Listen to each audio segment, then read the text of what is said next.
On it right now, because... Hello, everyone.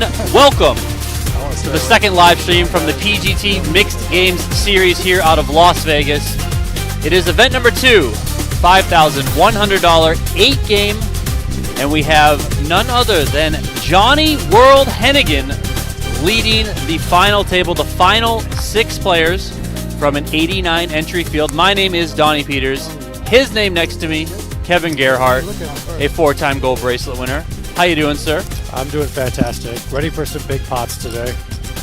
There you guys see the final table with Johnny World up on top. A big chip lead for him, 6.2 million. Max Hoffman, Adam Friedman, Nick Guagenti, Christopher Claassen, and Ken Aldridge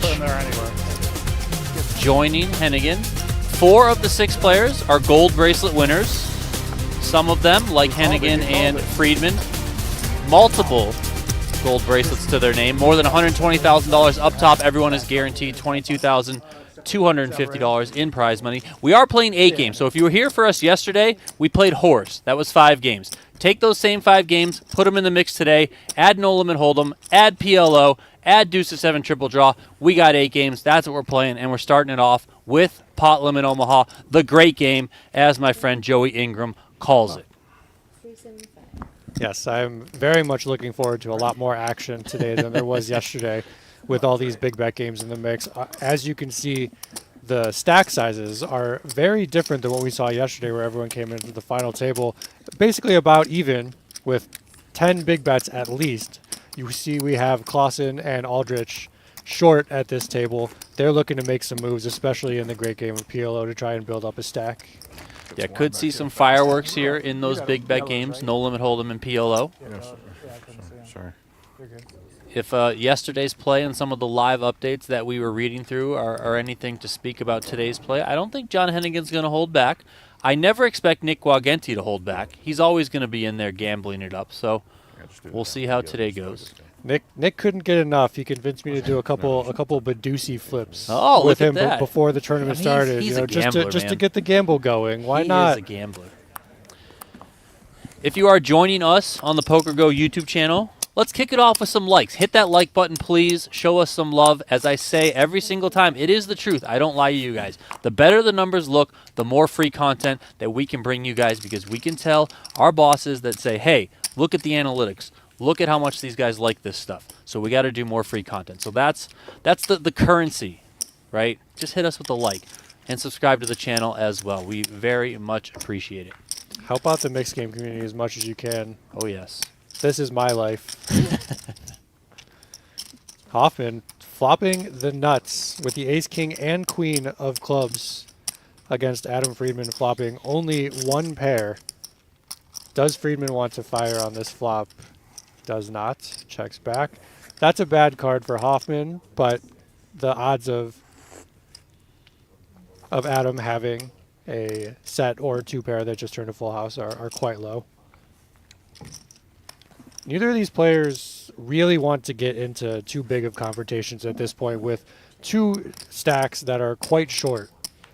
Them busting out before the 2 shorter stacks, costing themselves a lot of tournament dollars and real money, would be really bad for their poker run.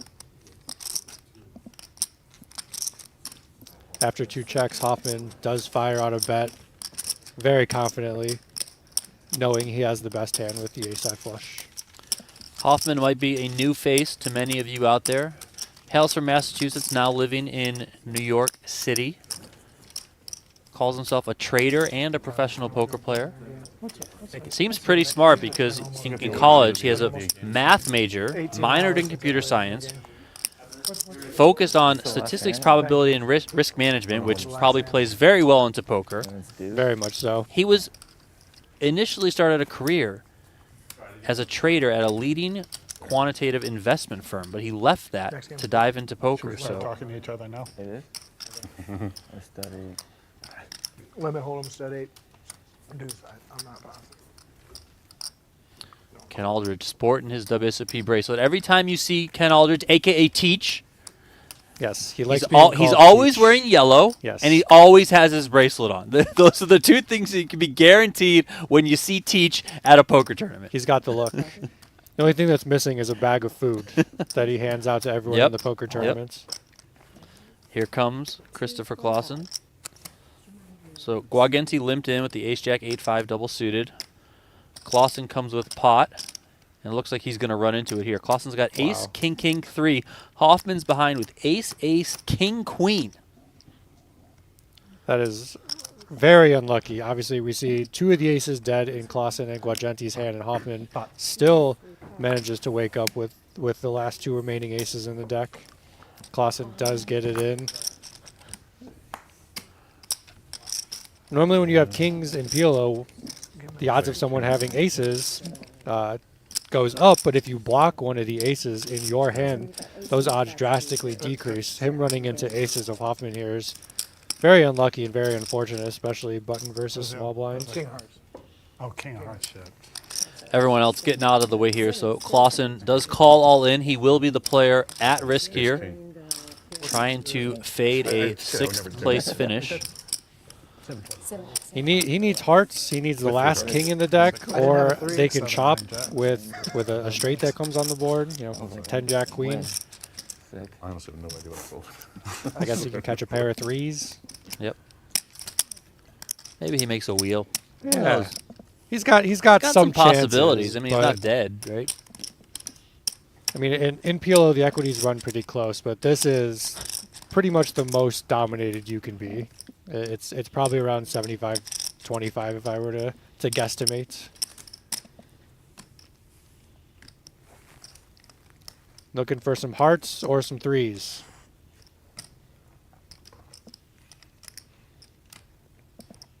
The anticipation is killing me. I'm sure it's killing the players. Much more so them than us. 9-9-4. Only 1 heart here for Claassen. Very bad. Not much else for him. I guess the 4 is backdoor hearts and backdoor wheel. Yeah, can we turn the deuce of hearts? No. So Claassen with just 1 singular out. The king of clubs left in the deck to stay alive. He does not find it. Good luck in the horse. Good luck in the A horse. short-lived final table here for Christopher Claassen. Finishing in 6th place, he takes home $22,250. Guessing we'll see Claassen jump right into today's event, event number 3, which kicked off in the main studio room. That is a $10,000 horse tournament that is running right now. New game. Down to 5 here Oh, I gotta get my. in the $5,000 8-game tournament. We are live from the PokerGo studio in Las Vegas, Next level's down on the Las Vegas Strip, located at Aria Resort and Casino.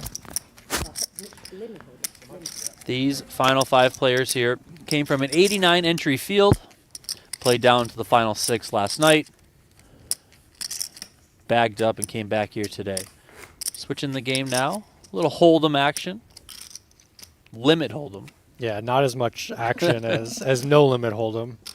Although who knows? Maybe we'll see ace king, jacks, and queens. Yeah, like we saw yesterday. See a lot of action. Involving Daniel Legrand.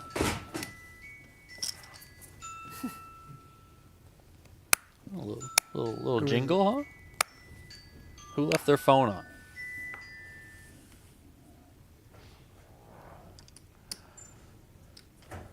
Hoffman with an ace on the button. Yep, he's going to get in there.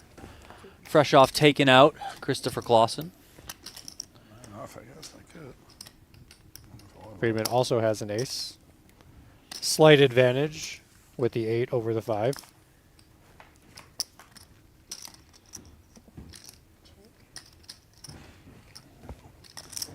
And this is always a good spot to be when you're the last aggressor pre-flop.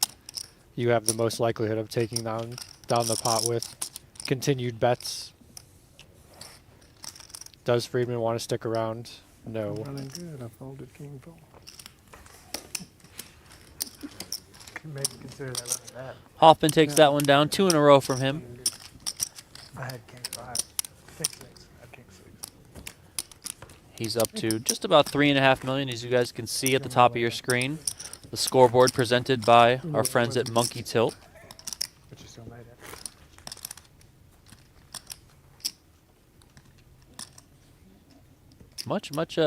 Much quieter start than yesterday. Yes, we don't have the personalities that we did yesterday. Although if you get Adam Friedman fired up about anything, he won't stop talking. Couple of queens here for Nick Guagenti. Of course, he'll be coming in for a raise. He does. Limits they're playing right now are 100,000, 200,000. We are playing Hold'em, but it is the limit form of Hold'em right now. Friedman comes in with a 3-bet out of the small blind, makes it 300K. He's taking the aggressive route to try to deny equity to the big blinds. And Nick just calling in position with pocket queens. Yeah, disguising his hand a little bit there. 10-6 deuce, rainbow. Nick very much out ahead. Friedman comes with the bet. Yeah, Nick is just biding his time to find a raise on one of the larger betting streets. Maybe not now. Ace on the turn, probably not what Nick wanted to see. You know, Friedman can have a lot of ace highs that he obviously 3-bets with pre-flop, continues on the flop, and if he did have one of those holdings, he would have taken the lead here. So I don't think Nick is going anywhere just yet. I think you have to call one here and then make a decision on the river based on what card comes. Obviously, Friedman can be 3-betting a lot of King X hands. He could even be 3-betting hands like jacks, 9s, 8s, 7s, just to deny equity to the big blind. Queens is just too strong in this spot to fold. Guagenti does make the call. Let's see what the river comes. And that call sends alarm bells through Adam Friedman. Can he pull the trigger one more time? Looks like he's going to shut it down here. Yeah, Adam knows he does not have the best hand here. If Nick were to have 9-8 or 8-7, those both got there.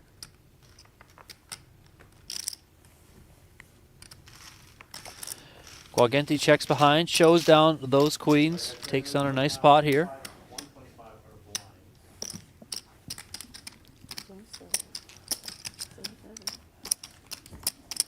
We did only have just over 9 minutes left in the level that carried over from last night, so we are going to go up right now. Now playing limits of 125,000, 250,000.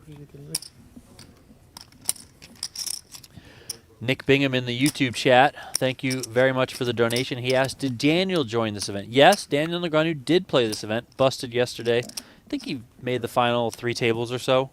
Ultimately went out to Alan Kessler. Alan Kessler ended up working his way into the money. Should see Daniel back in the studio today, playing event number 3, $10,000 horse. I know Alan Kessler, the guy who took out Daniel Negreanu last night. Alan is already out there in the $10,000 horse. You guys, if you want to follow updates of that event number 3, you can do so over at pgt.com. I'll just warn you now, no spoilers in the chat. The mods will just ban you. I don't even care if they're fake spoilers. That's how we roll. Friedman opened the button here with King Jack off, very reasonable open. Ken just called out of the small blind with the ace 9 off, and he should be very happy to get all of his chips in here. Does find the raise, and Adam just folds. Not off to a great start for Adam. Yeah, I was gonna say, is that a spot where Ken Aldridge might want to just call the flop just to keep all those bluffs in with such a hand and try and get the money in? As opposed to folding out hands like Friedman had. I think you're out of position as Ken. I think the raise is definitely the best line to take. Adam just gets to realize so much free equity on the turn if you just call and plan on check raising the turn. When you call out of the small blind and then call on an ace high flop, it signals that you have quite a reasonable holding to your opponent, and the odds of them bluffing off on future streets goes way down. That's why you're the expert. Yeah, so I think Ken played it almost perfectly. I probably would have just 3-bet it pre-flop to deny equity to Nick out of the big blind, plus ace high against a random button open range. Stop saying that. Rates to be in the lead quite often. You know the answer. Hennigan here comes in with a raise, Jack 10 off. Action folds over to Hoffman in the big blind. He makes the call with 10-7 off. He is dominated. He's undefeated against everybody. Ace, queen, 9. No one connects directly, although Hennigan does pick up that straight draw. Also a board that probably favors Hennigan as the pre-flop raiser. A quick bet from him takes it down. Yeah, you can't do anything out of the big blind with 10-7 off after you see the ace, queen, 9 flop. He's got plenty. He's got plenty. You just have to fold.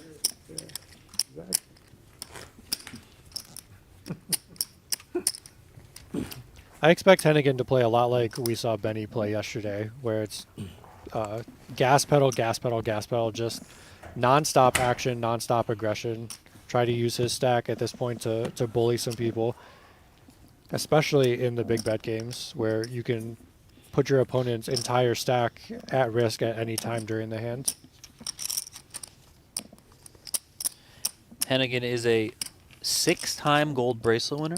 He's got you by 2, sir. I got a lot of work to do, but I have a lot more years left of play than he does. I think, okay. right?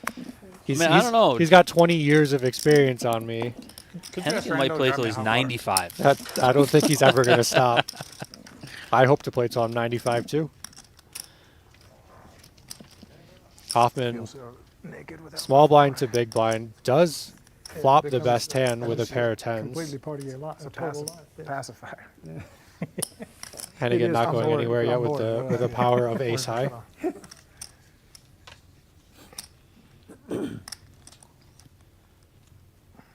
Hoffman debating if he wants to continue on this turn.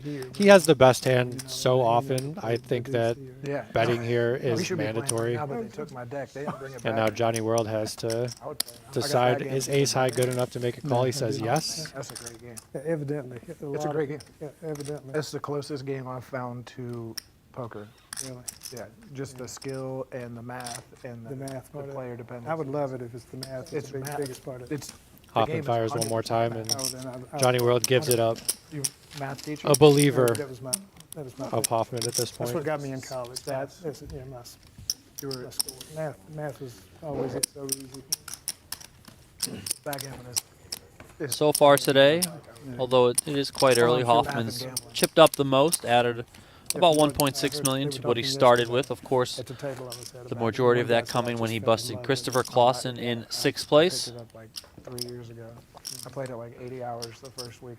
The first week I played. Addictive. I think they're talking about backgammon. It would be for me if it's. Are you a partaker in the game of I backgammon? am not. I think my mom had a set when I was growing up. I but think never Nick really Guagenti learned. like travels with a backgammon board a lot, and he plays it a lot.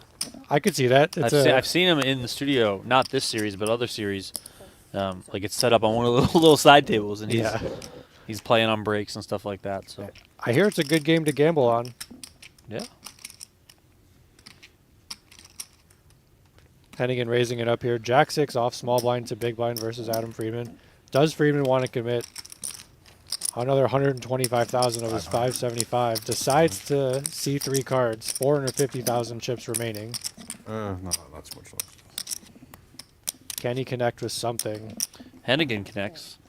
2 pair for him on the 6 deuce deuce. Nothing Yeah. that Friedman can do there, and you see the quick fold. You can already tell that Adam Friedman's starting to look a little bit disgusted with the start to his final Yeah, table. the wind has come out of his sails. That's for sure. He's got to pick a good spot to get his money in at this point. Oh, I'm sorry. Put them in the box. I apologize. Thank you. Thank you so much. Is this the last hand I hold him? 125.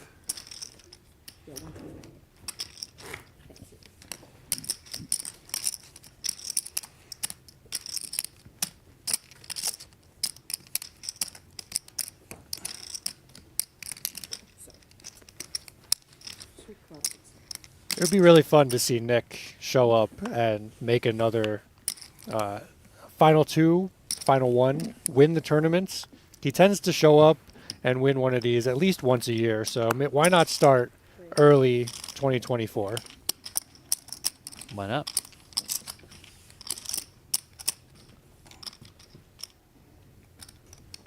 Nice replacement. It was. Exposed card gets a replacement. Might have turned into the ace. We don't know.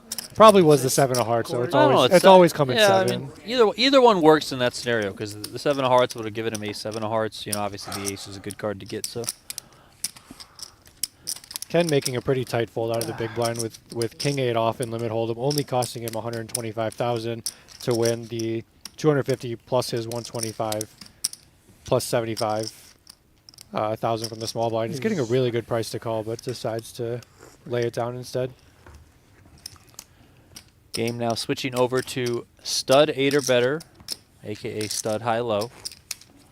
If you were with us yesterday during the final table of the $5,100 horse event, then you're likely familiar with this game because that was one of the 5 in the rotation yesterday. So it's back here today. Quick overview, 2 cards down, 1 card up to start. You would ultimately, if you make it all the way to the end, Down here, right? you would have 7 cards. Was it 50 Your first 2 would be down, the next 4 would be up, the final 1 would be down. Yes. There is betting on every street. In stud high-low, it is a split pot game. There will be a high hand that takes the high half of the pot. And then sometimes, not every time, there will be a low. You have to have a qualifier for the low. 8 or better, or 8 or lower. Right. Maybe how they should name it. Yes. 5 5 cards between ace being low and 8. Ace 2, 3, 4, 5, 6, 7, 8. If you make ace, deuce, 3, 4, 5, very, very good hand. Yes. Because then you have, obviously, the best low. You also have a wheel straight, which is going to be good quite a bit of the time. So, Yes. The goal in this game is inevitably to make ace 2, 3, 4, 5. Kando in the YouTube chat said, didn't John Hennigan win the WSOP main in 2007? Wink, wink, no. Was that maybe in the movie Lucky You? I can't remember. Where is it? We should get Tim Duckworth in here because that's his favorite poker movie of all time, and he would know exactly what's happening.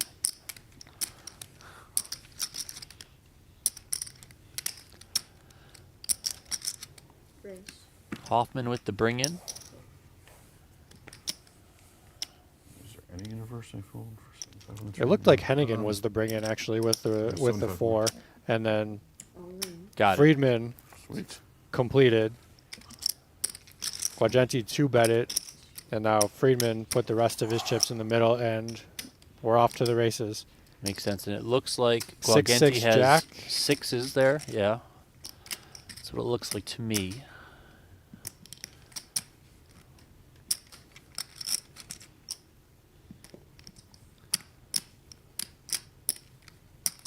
We'll see if Adam can stick around.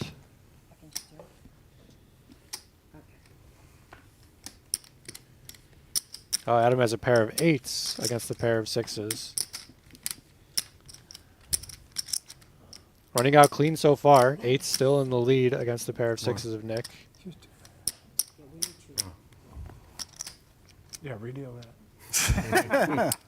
Yeah, that's right. Take it back. I like this for it. I saw one of those.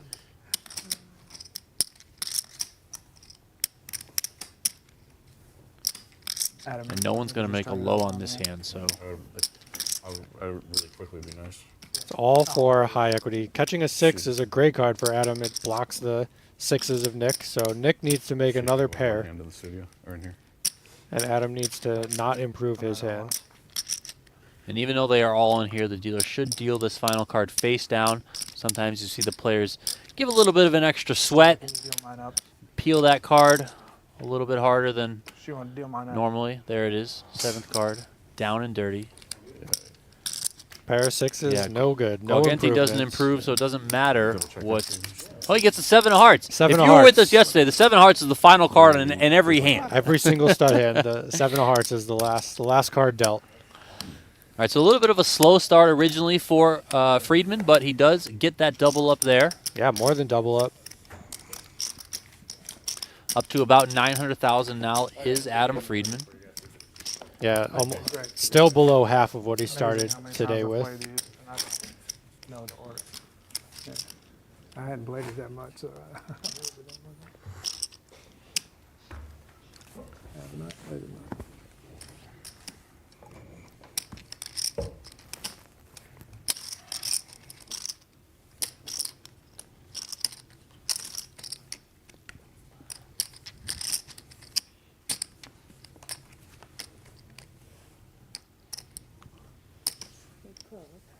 Put your cards down, guys.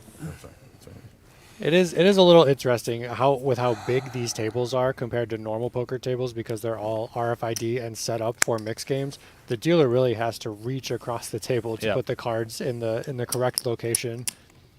So Nick with the bring in here with the 3 up. Adam with the 5 up and the ace 9 down decides to complete. Didn't see any more 3s dead, but Nick should be seeing a 4th street in this spot. Yeah, not that bad of a starting hand for Nick, considering that he was the bring-in. Decides to go with the aggressive line, raise it up, and Adam, with how bad the 9 is for a game like stud 8, decides to give it up. It was a steal attempt that went wrong. Nick sniffed it out, decided to put more pressure on, and took down the pot with aggression.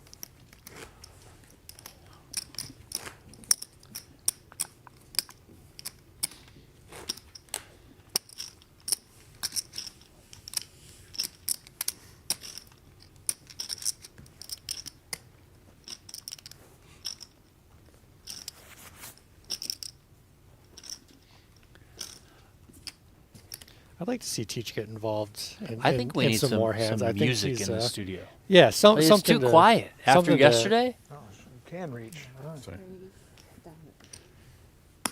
Something to put some life into the studio between these Just between these some players. background music. They're just all business all the time. Hennigan is the bring-in here with a 3 up. Folds on over to Hoffman, split 6s. He completes it. Hennigan makes the call. We are playing stud 8, so split pot game. Oftentimes you'll see the players just leave the bets in front of themselves when it's heads up. Because if it does end up being a split pot, everyone will just take their money back, and it makes a little bit of less work for the dealer having to, once they pull everything in, then they got to split it back up again. So It's a very interesting hand here. The pair of 6s for Hoffman, continuing with the aggression into the 2-3-5 of Johnny World.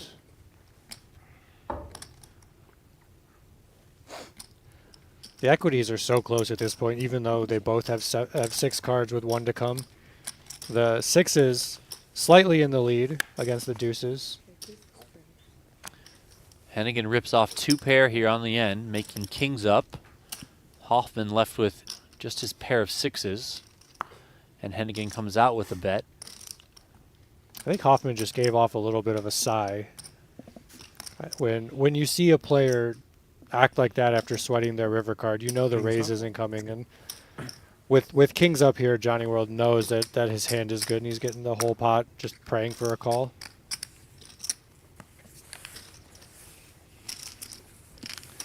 That is exactly what happens. Hennigan takes that pot, gets back up over $6 million in chips. Nice pickup for Johnny World there. Takes a chunk out of Hoffman. Still kind of running away with this tournament. I mean, twice as many chips as second place. Yep. More than the rest of the field combined. Pretty good spot to be, plus if you have the skill set of Johnny World. Yeah, I mean, what's the percentage of the time that he's winning this tournament? Maybe. So you would think normally with 5 players left, there's a 20% chance of winning the tournament. With half of the chips in play, I wouldn't be surprised if he was 40% to win this tournament. I mean, he's got half the chips in play.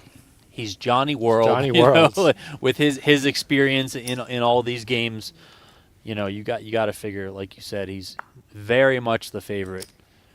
Yeah, he probably wins this 4 out of 10 times. Which is pretty crazy to think about, because poker tournaments can be filled with variance. I mean, we saw it yesterday. There was a lot of swings kind of all over the place. Anything can happen. We thought yesterday, with the chip lead that Benny Glazer had at some points, given that his skill and his experience as well. But ultimately, Benny Glazer finishing in second place to Maxim Pisarenko. Yeah, he just ran into it. The the deck just wasn't really cooperating. Hoffman here with the 4-low. Guagenti also with the 4-low. And Nick catches the perfect card for him, giving him the second best low hand with a straight draw and ace high being in the lead for the high half of the pot as well. Hoffman catches a complete blank with the jack of diamonds. Does give it up at this point. That's a very disciplined fold. Oh, yeah, I'm running good. If I'd have called, I hit my third 4. Wow, that was a big 4.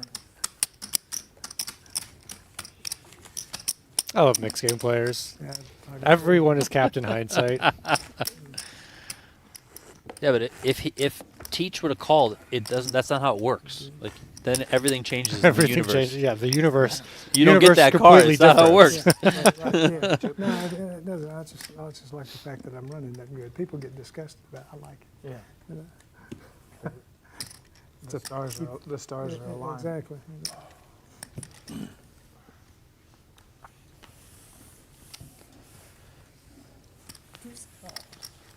Still playing stud 8 or better here at the event number 2 final table of the PGT Mixed Games Series. Yeah, like you said, 89 entries is much higher than I would have expected. It's a very good turnout for this series. Yeah, people came to fire. I was talking to Nick this morning before the tournament started, and he said this is his favorite tournament series of the year, even more so than the World Series. He was talking about how good the dealers are, the staff are, how well run the tournament is in general. He loves the buy-ins, he loves the structure, the speed. Everything about this tournament is right in Nick's wheelhouse. Some high praise from him. I mean, he's. I would guess he's being honest. I mean, He's Nick will tell you how it is. definitely being for honest, sure. yeah. I mean, I don't even if know it if he stinks, knew I was in the booth. he'll tell you it stinks. Right. He loves the gamble. We got a very interesting pot here. And Nick decides to check with his 4-flush after 2-betting on 3rd Street, the open of Adam Friedman. He knows that he could very easily get all the money in if he wanted to. Pair of 7s for Friedman, slightly behind equity-wise because this is stud 8 of the 4-flush with 3 overcards and a backdoor low draw for Nick. Yeah, Friedman bet here on 5th. Guagenti raised to put Friedman all in. Friedman called it off. Once again, the money is in between these two, and Friedman is the player at risk. We'll see if he can get another double up. Yeah, see if he can stave off elimination one more time.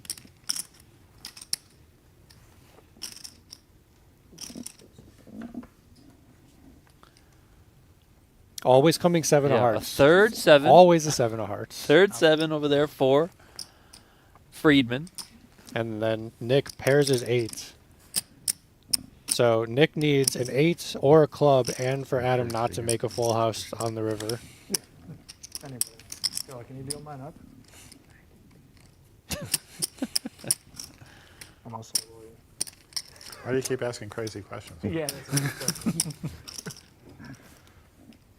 I'm sorry, I'm just going to keep it quiet like everybody else. Why don't you just ask for something reasonable, like a Just club? don't fill them up, whatever you do. Just ask for a club. Give 'em a I mean, full How about you go first, Adam? That's fine. That's fair. No, I'm just kidding. You want me to? No. Flush. Oh, flush there for Guagenti. So Friedman's going to need to hit a full house or Good quads. Needs to pair any of his cards. He says he has a shot. Is that 3 across? Oh, wow. What did he show? If he turns it over like that, he's got it, He's right? got the full house for sure. Exactly. I think it's a deuce. It's out there. There it is, the deuce of spades. Here's the spades. He sweated the no across. Sigh of relief there for Adam Friedman. He finds the full house on 7th Street after Nick Guagenti found a flush on 7th Street. Adam Friedman gets a double up, his second double up of the day. Both times he doubled through Nick Guagenti. And Nick is now below Adam. Nick is right back to where he started the final table. 1.4 million chips.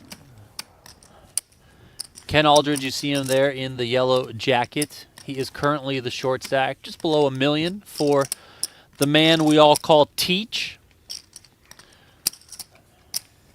Teach is a bracelet winner. You see that bracelet on his left wrist. I think he won like some big field no limit tournament back in the day. It's always impressive. I don't think I'll ever win a big field no limit tournaments. I don't play very many, and they are very difficult. He won the $1,500 no limit hold'em 6-max. That's a in hard tournament. 2009. Probably had a bazillion entries. Yeah, 2009 directly right at the tail end of the poker boom, I guess, for the U.S.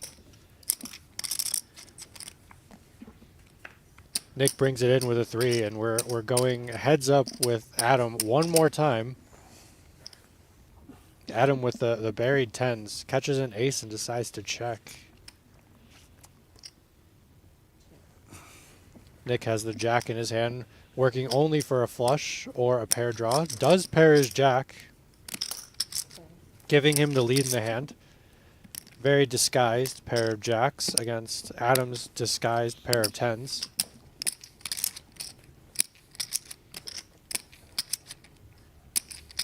Friedman firing out here and Nick contemplating what to do. Do we think Adam is capable of checking a pair of aces on 3rd Street?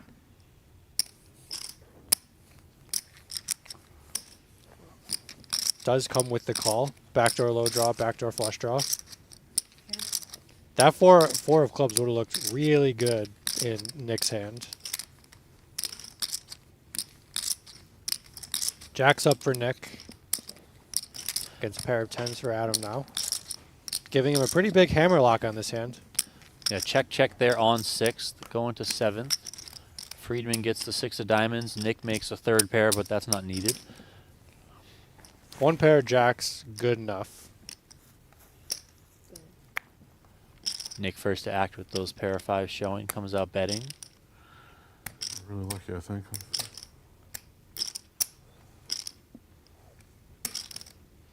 Adam never one to shy away from how he's feeling in a poker hand.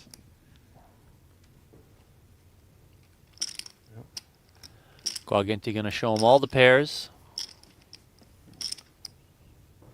Friedman was ahead until 5th Street. Sees the bad news there, and all those chips he just got from that double up go right back over to Nick Guagenti, and Friedman is now back on the short stack. Shout out to Austin Hurt. Austin, thank you for coming back. Austin was here yesterday. He's back here again today. $4.99 donation for the coffee fund. Appreciate you, Austin. Oh, every game we draw for the amount of hands we play in that game? No, it was coordinated with my Oh, the clock? Okay. Oh, for the next limit. Right. Armex Indiana, appreciate you showing up to moderate the chat. Thank you. If you are joining us on YouTube, please be so kind to throw us a like on the video. Hit that subscribe button as well. Switching games now. Deuce to 7 triple draw. It's a game we didn't see yesterday. Yeah, players are trying to make the best low hand that is not a straight, not a flush, not paired. So deuce to 7. The best hand, number 1, as they call it. 2, 3, 4, 5, 7. You'll notice that I skipped the 6th. Every player starts with 5 cards. There are 3 drawing rounds. There could be a lot of betting in this one. The game generally plays pretty big overall. Right, compared to some of the other games, this game definitely plays quite large. Now, you don't have to make a 7 low, okay? You don't have to. But given that there are 3 drawing rounds, you're going to see it a fair amount of time. If you're familiar with no limit single draw, no limit deuce to 7 single draw, in that game you might see players, patting jacks, 10s, stuff like that, getting their money in that way. When it's triple draw, though, it's much harder to win at showdown. I mean, you probably got to produce an 8 a lot of the times, an 8, 9, something like that, kind of at worst. Yeah, the way to play this game, if you're just learning it, start from the bottom up. Make sure you have a deuce in your hand and try to build from there, from the low to the higher cards. We just saw Johnny World take it down with 7-4-3, not containing a deuce as a steal attempt. Successfully. I think I would expect John Hennigan to kind of like open it up and keep the pressure on in this game, just knowing that it can play so big. You can make a lot of kind of creative plays in this one. Right. He's not going to do it there with the King Jack 8-4-4, but and it doesn't matter what Adam's fourth card is here. This is definitely a raise. 2-3-6, pretty strong opening hand. aces are high only in this game, so keep that in mind. Friedman does have the ace, but it's a high card, so if someone does call here, he'll be pitching that ace, and then depending on what that fourth card is as well, we'll see if he draws 1 or 2. Hoffman defending the big blind here. Drawing 3 to the deuce 4, blocking an extra deuce, making it more unlikely that Adam has a deuce in his hand. As we can see, Adam does have the deuce. The standard. Apologies for that noise. I believe John Hennigan went into the kitchen to get a coffee and left his mic on. Oh, wow. So John Hennigan just thinks he owns the joint, and he went into Johnny the World doing what he does. Hoffman leading out here. Yeah, Hoffman draws pretty well here. Now he's going to be drawn to the 7-5-4 deuce. Friedman has a worse draw to an 8-6, but, you know, still plenty live here. Yeah, at this point, the equities are very close. Now the equities are much more skewed to Hoffman's favor, catching the 8-7-5.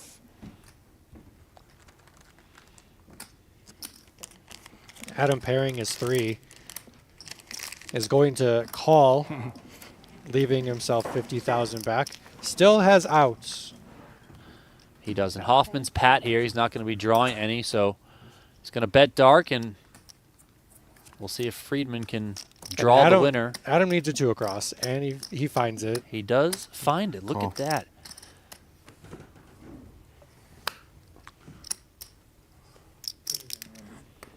Yeah, I've been running really good. No, I mean, when you got them all in, you really had. Yeah. He needed exactly a 4 or a 5, which Hoffman's hand contained one of each of those cards. That he And remember, Johnny World folded 2 4s. That's true. It was King Jack 8-4-4 for Johnny World, so he catches the last 4 Yep. in the deck to stay alive in the tournament once again. So when Adam Friedman is not all in, he never wins the hand. But when he's all in, he's winning all the hands. Every time. That's how it's worked out today so far for Adam Friedman. You heard Nick Guagenti there make a comment to Friedman that he's running well. Friedman said, yeah, but only when I'm all in. I mean, well, that is the most important time to run well. Right. When your tournament life is on the line. All in, That's below me. Not the tournament. you'll never bust out of the tournament. Exactly. Friedman now in 4th place in chips. Yeah, Ken Aldridge is still the short stack. 875K for him. Johnny World Hennigan up on top, still 6.7 million for him.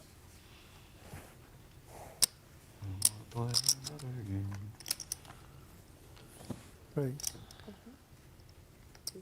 Here comes Teach. Yeah, when he says raise, I tend to believe him more than the other players at the table. As we can see, he has 2-4-7, which is a very strong draw, drawing to the wheel, as we call it.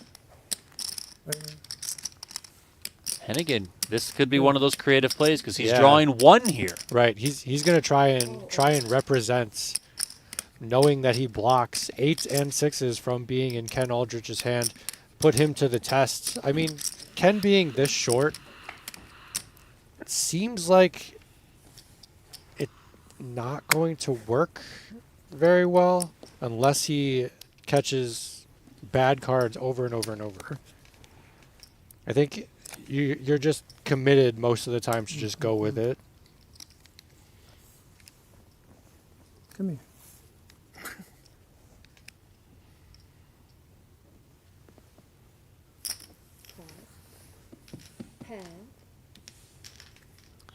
Hennigan is really hoping that Ken missed is going to draw 2 and then completely misses again with only 500,000 left in his stack. And I believe Aldridge just pitched the same 2 cards that he drew, so whatever he drew just wasn't good. And Right. look at that. Hennigan takes it down. What a master. I had So to that get, I had is to get one eventually. A creative play there Reaching in a from little baggy. Hennigan. Probably a combination of two things there for Hennigan. One, the blockers that you mentioned, right? Two, probably that Ken Aldridge is a little bit more on the conservative side, so taking advantage of that as well. Knowing that Ken Aldridge is going to have to draw really well in order to continue in the hand, because Hennigan probably has a really good read on how he's playing. So if he doesn't draw well, then I'm probably going to win this pot a good chunk of the time. And then it also feels good if you're Hennigan when you are making a play like that, your opponent behind you draws 2. So, you know, it just looks kind of favorable to you drawing the 1. So well done there by Hennigan as he moves up over 7 million in chips. Ken Aldridge now on $500,000. He's got 500K, and he's going to need to make something happen pretty soon to get off the short stack. Yeah, and he has to run through the blinds in the next 2 hands after this. So next 3 hands, we might see Ken putting all of his chips into the middle.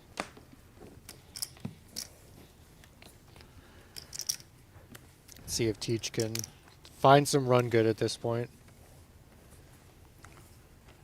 150 to call. Not this hand.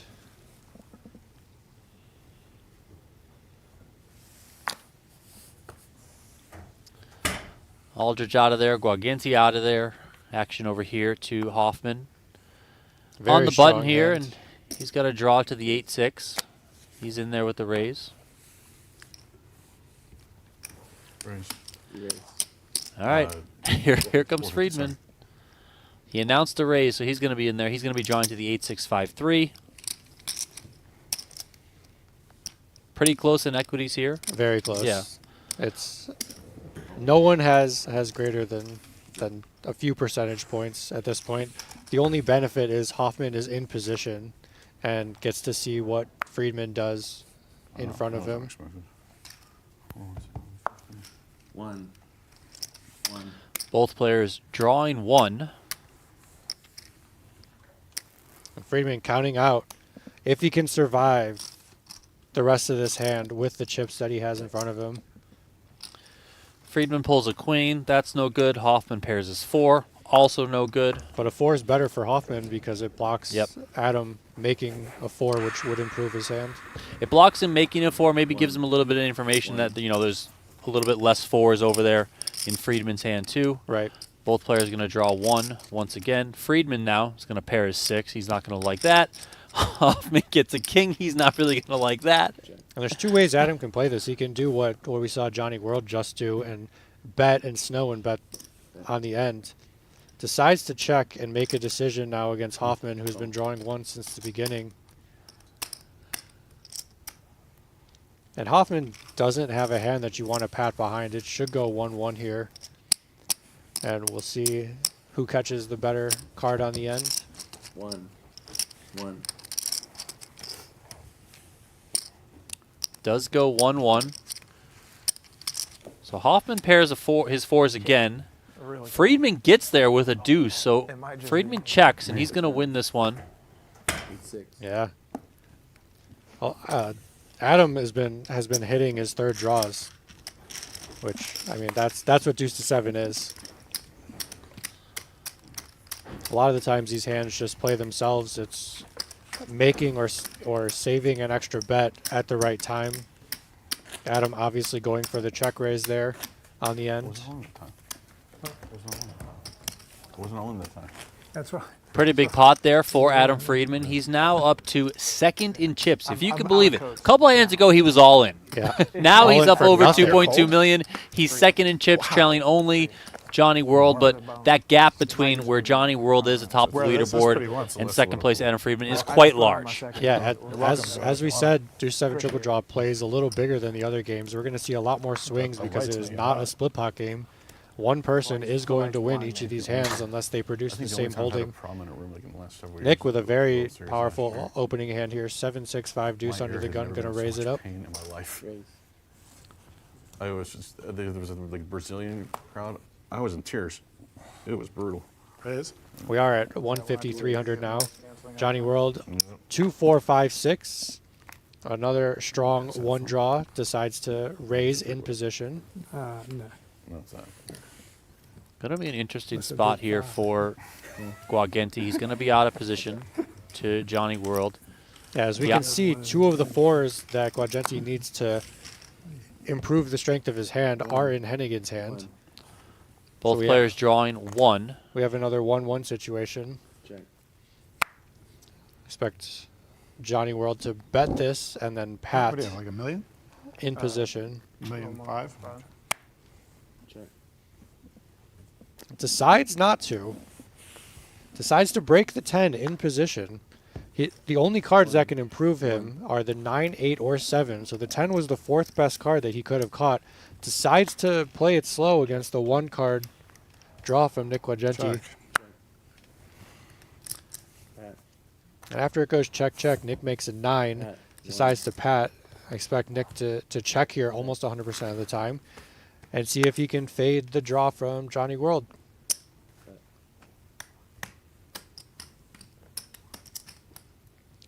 And Hennigan turning his hand into a bluff at this point, catching the ace on the end, knowing that his hand is no good, hoping Nick has exactly the hand that he has and is willing to find the fold on the river. He does have to put in 300K to win a pot of 1.4 million. The price is right as long as he thinks Hennigan is bluffing at least 25% of the time. He's pained. Yeah, that pain only heightened by the fact that he knows Ken Aldridge next to him only has 500K, right? So What's interesting My is mind, I thought you were going Johnny World had a 2, 4, 5, 6, and the graphics are showing a 7. So maybe the ace was the card from the previous street that got discarded. Okay. And he did catch the 7, and Nick does make the correct fold in the face of a 7 from Johnny World Hennigan. very well could be. Graphics are still, I feel like the graphics are still warming up a little Just bit. a little bit. That's fine. I mean, Five there's- cards is so much Yeah, more there's to read than 19,000 2 cards on the table. Yeah. There's stuff all over the place. Right. And I think he caught the ace of clubs on the previous draw, which should have been Yeah. So folded. then he would have made a 76. He would have made a 76. Yeah. So Nick, correctly got out of the way. I mean, Nick's trying to get the showdown there with the 9, right? I Right. mean, that's why he's padding then checking, you know. So right. It's not easy because you know you're a favorite. You're probably 60% to win going into the 3rd draw with a pat 9. So making that fold, getting almost 5 to 1 is quite powerful. You have to be pretty sure in your reads. Ken needs to be all in here, no matter what. 10 seconds. Oh, man. Yeah, I mean, he should have a decent sense that, you know, John Hennigan is probably opening up a little bit wider at Yes. times. Yes, John. definitely. Yeah. What's interesting here is Ken could very easily have not put on this show because if he draws 1, Johnny World is going to know that he's not drawing to a very strong hand. So Ken, after this Hollywooding act, needs to draw 2 Oh, they really want to get. to draw for a hand That's really. We couldn't wait that's to get going him once you got it. to Guagenti's Win going to this get in there with his 2 draws. Well, he'll draw to the 5-4-3. yeah, very reasonable hand. He's Oh, God. getting a good price there out of the big blind. He can obviously take the shot at knocking out Aldridge alongside Hennigan, maybe get a ladder. Ken does draw 2, like he's supposed to. Guagenti draws 2. Okay. Hennigan also draws 2. 2 for everybody, a fair fight, as we say. 2. With Aldrich being in the lead, having a deuce in his hand. All right, Aldridge improves a little bit here. Yeah, He'll have a 1 draw. very good improvements. I bet. We could kick it. Guagenti also improved, It can affect action. leading on the first draw. It can still affect action. Hold on. Guys, he's first. I'm just joking, man. I know. I just don't want it to affect action. That's all. 1. 1. 1-1-2. 2. Johnny World not improving.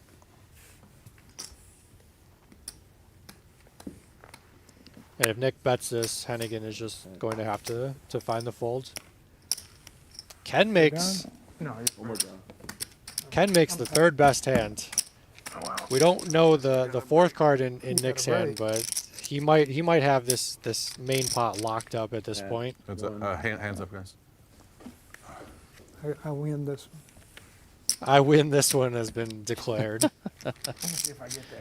You got to really break. Wow, what a card. Unbelievable. Oh, shit. Oh, yeah, not really good. So Guagenti What's the top card? hit an 8 to draw to the 8-5-4-3, hoping for That's not a exactly break. a That's a deuce on seventh or on the third draw. Hits the deuce and his hand is still no good. Guys, when you get this card, your draw, just put in that, the stud. Yeah, right. Yeah, the stud, Yeah. box there. We're going to let him crack this Teach 15 that to 20 wasn't- more times before we It start wasn't a doing fair it. fight. No, you did great. It wasn't a fair I fight. appreciate It wasn't. Okay. I was not. Triple up there for Ken Aldridge. know, He's I back have up to over a I million. apologize for saying That's all I really want is a sweat. You know? All right, last game, just a triple draw. Yeah. That's all I want. You took that away from When me. I say I got that, I'm sorry. I apologize. I apologize. I don't care about losing. I used to lose it. I should have said you got a shot. Didn't say Yeah, the slow next roll me. the next hand. Yeah, right. Yeah, I'd appreciate it. Not that bad. I respect it. That's a good joke. Okay. Nick cards if you in the boxes. Red. Is there a time limit? Please can get used to it. Hennigan and Friedman out of the way here. Aldridge should get out of the way too. Yeah. There's no steal from this seat. Good, solid ABC poker. Guagenti limps in. He's going to be drawn to the 7-6-4. Check. What's up? Hoffman's got at least that 8-6. 2 for Guagenti. Yeah, Nick knows that playing out of position, These That- are already good. especially with his stack size, is not something he wants to do. So he wants to take the least variant route, try to make a hand, and then put in some money. Hoffman also draws 2. Check. Check. And look at these hands. Just No, Hoffman has a straight. oh yeah, sorry, he does have a straight. You definitely don't want a straight in this game. That's very bad. But Yeah, straights are bad. Nick is going to check raise and pat. Raise.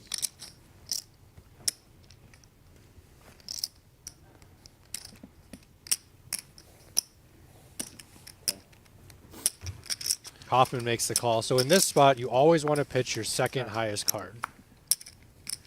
Because if you pitch the 8 as Hoffman, you can make another straight if you make a 3. Whereas if you pitch the 7, you can make an 8-6-5-4-3.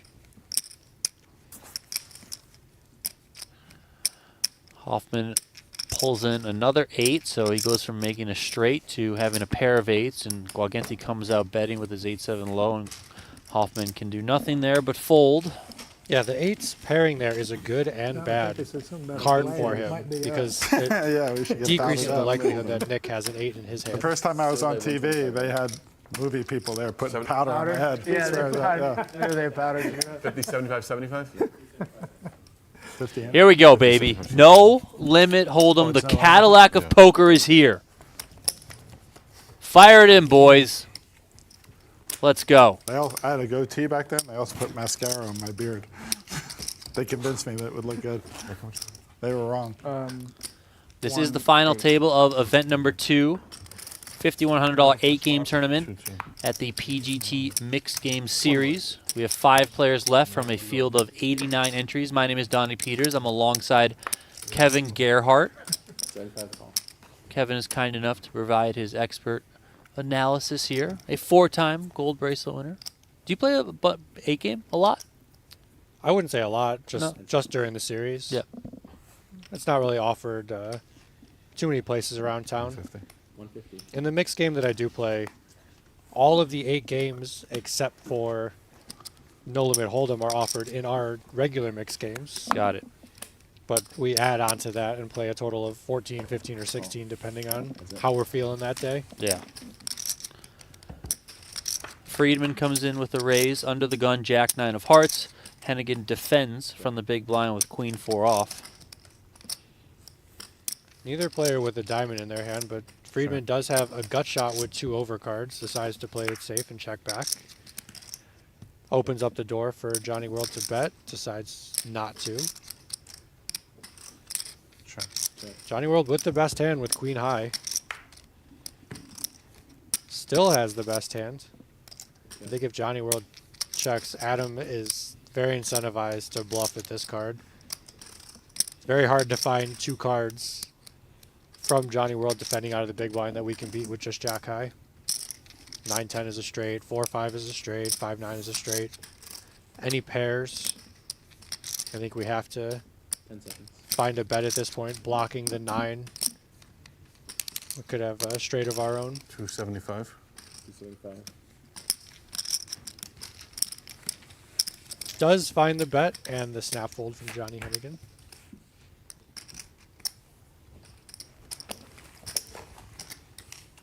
We do have 2 players that are very short, under 15 big blinds. So the range of hands that they should be moving all in with is quite wide at this point, 5-handed, just to pick up the dead money in the middle.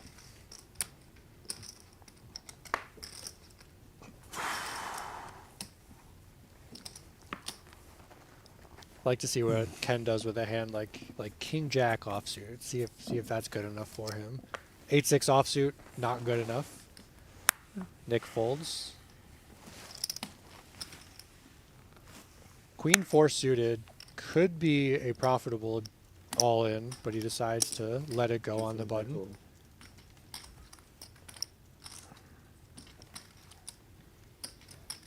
Friedman's put in a tough spot here with being second in chips against Johnny World's large stack. Is facing a raise. Does have a hand we could consider seeing 3 cards with. Does decide to give it up to take the less variant route. Friedman having the best position at the table to the left of the massive chip leader. Gets to see what Johnny World does in each hand before he has to act, except when Johnny World. When are we going on break? 53 minutes? Or, right, okay. You guys want to take a break after this level? Can we do that? No? I don't think it's good to be asking people to do that. I mean, I would, but Yeah, I mean, I no certainly, is an acceptable. if somebody says no, I Yeah, no wouldn't is an feel acceptable upset. answer. Yeah. Exactly. I just got good. Listen, Nick, stop making things difficult. Just wait 45 minutes or whatever it is. I don't know. All of us are getting up there. Sometimes you can't hold it as long as you used to. Guagenti here, a pretty-looking Jack 10 of diamonds, comes in with a raise. He's only going to run right into it because Hoffman finds aces. Yeah, this is an interesting spot. I mean, the default is all in. You don't really want to get too cute in this spot with aces as Hoffman, but I think the raise is just going to take it down at this point. Nick can't afford to lose a million chips. Button move. Quick fold from Guagenti. Hoffman takes that one. Yeah. I mean, anybody object? I don't object. Yeah. Adam? I don't think Teach would object to a lot of things. Octopi Poker is building your path to poker mastery. Combined modern poker tools with collaborative poker study. Plus, you can search Octopi Poker's growing database of live-streamed hands for further learning. Check out OctopiPoker.ai. For a limited time, you can get access to the entire Octopi Poker platform for free. Man of your age. Become part of the tribe now over at OctopiPoker.ai. Octopi Poker is headed up by Lucky Chewy, Nick Schulman, Victoria Livshitz. You know, some very smart poker people are involved there, so I would highly encourage everyone to check out OctopiPoker.ai. Makes 175. I'm like an anti-break guy when I play. I feel just like wanna play straight it just through? gets me like out of the zone. Now, listen, if I'm possibly playing bad or running bad, then maybe I'll be like, yeah, let's take all the breaks you want. I mean, I can go fix my head or something, go for a walk, blah, blah, blah. Stop the clock. Thank you. I'm an anti-dinner break person, and I I want hate all of dinner my breaks. breaks to be 10 minutes. I hate dinner I want to breaks. go to the bathroom, and I want to come back, and I want to keep playing poker. But dinner breaks 425. just create such a... All in. Oh, hello. You're in the sand. Oh. Oh, jeez. Well, we got action. Hoffman came in with a raise to 175 with Queen 9 of clubs. Friedman opted for the non-all-in 3-bet. Ken Aldridge snap shoved.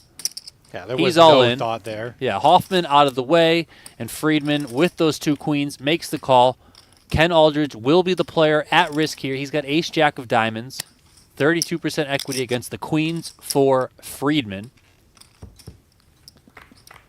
Here we go. Off to a flop. I'll take that. King 6 for all diamonds. And he just says, I'll take it. He says, I'll take it. Friedman does not look happy at all. That is a swing for Friedman there, losing Oh, there quite. it is. 6 on the turn. So listen, Friedman had 3% on the flop. That turn parrying the board does help him. He's still got 9%. A queen or a 6 here, 4 outs. That would give Friedman the Any pot. picture of diamond will work.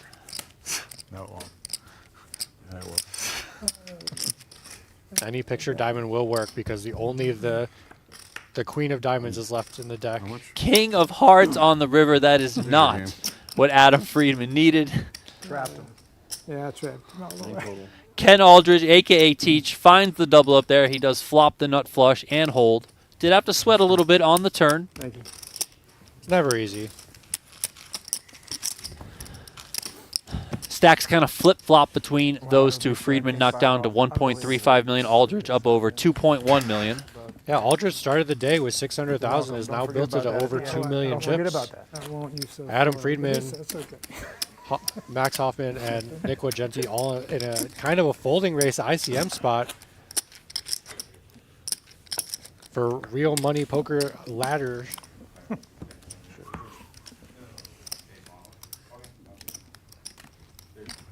Definitely a little more action in this with the big bet games than we saw yesterday.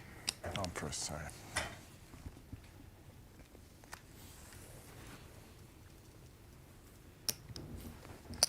As we expected, Hennigan raising it up with an okay Don't be hand. whelping me, man. Where- Trying to use his stack to put other players in tough How are spots. we gonna fix this? Call. Hoffman taking the passive line of just calling out of the big blinds.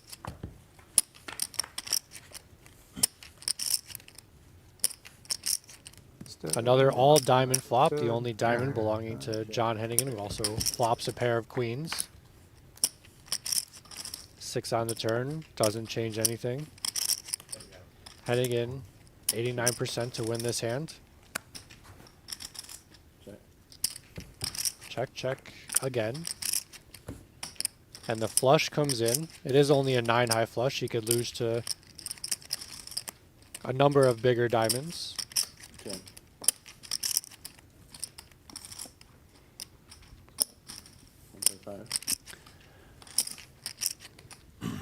Hoffman definitely could have gone for a bluff on this river after facing a check from Hennigan on the previous 2 streets, indicating that Hennigan probably doesn't have a big diamond in his hand. Oh. We called it off with king high.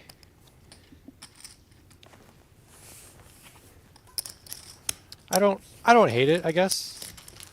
We can beat a lot of hands, Jack 10, Jack 9, that don't contain a diamond, that played passively, just fired out a really small bet on the river, trying to take it down. But if you think Hennigan was trying to bluff, I think he would have started his bluffing strategy on a previous street.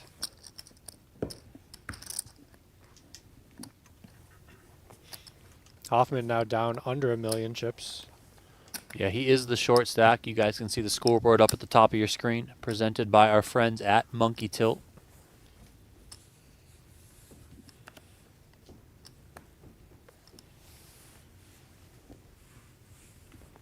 It would have been really nice for Ken with his image to open the Jack-8 offsuit and the cutoff there, but decides he's going to continue his tight as right strategy.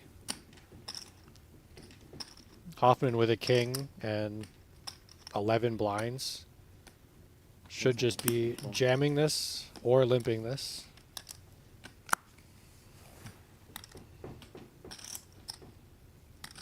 Check. Heads up. King high good for now. King high still good. Still good. King, queen 5 here on the flop, so Hoffman with top pair. Hennigan's got a whole bunch of nothing. I mean, he's got backdoor straight draw, but He's going to do at something this. a little nefarious, Yeah, try and take I away mean, the... this isn't the first time we've seen Hennigan get creative here. He does float for the 75,000. He gets an okay card There's on been turn. worse turn cards, okay, for Hennigan. He does have a gutter now. Hoffman with 2 pair. 375 in the middle, 675 remaining in his stack. 10 seconds. Yeah, Hoffman should want to bet this, deny some equity. There are some draws out there, of course. Hennigan just right in there. Here we Okay. go to the river. King of diamonds. So now Hoffman's thinking, please have diamonds, please. As he fills up here. Now, do we go for the check and hope Hennigan either has diamonds or a hands that he wants to bluff with, or do we just put it all in ourselves? Put it all in ourselves, no further value, and take it down.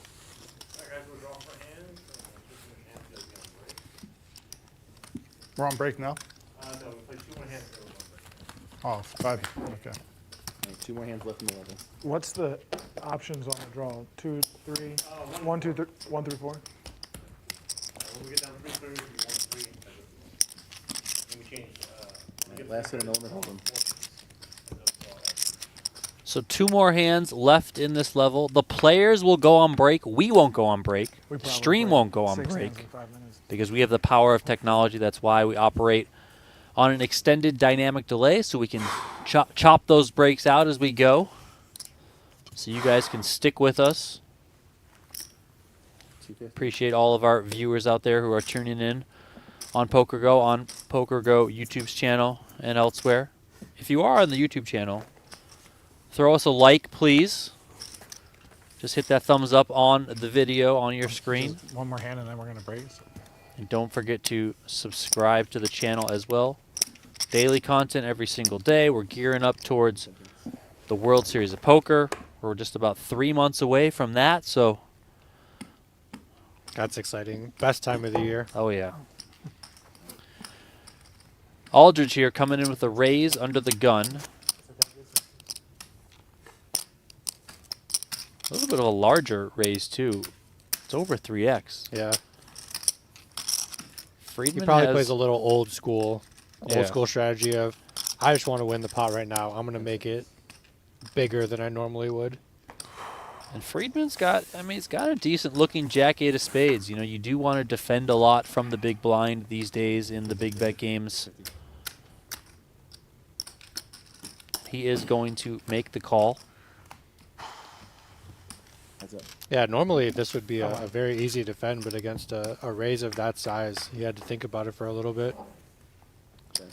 8 deuce deuce, 1 spade out there as well. Friedman flops the best of it. This could get Aldridge in some trouble. 8 deuce deuce is, you still got pocket threes. You probably figure you're all right. It's not a slam dunk, I'm good, but it's also not I'm totally just dead here. He comes out betting 325 after Friedman checks. Yeah, which is over half pot. Not standard by any stretch of the imagination in today's meta game of No Limit Hold'em. And that bet does represent just about 1/3 of what Friedman has behind. He's got a little bit over $1 million behind. He does make the call.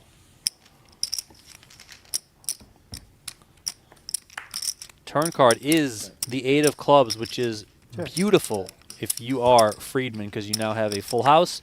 Check, check, 9 on the river. Yeah, I think Ken has given up on this hand. I think Adam could sneeze into this pot and take it down.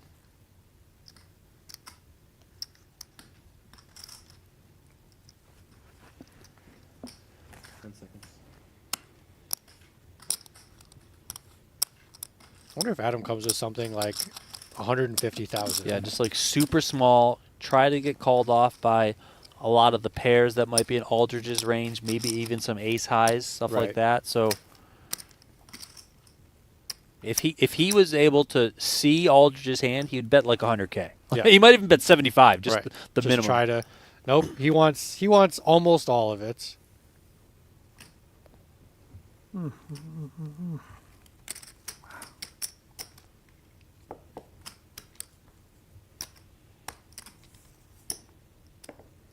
5.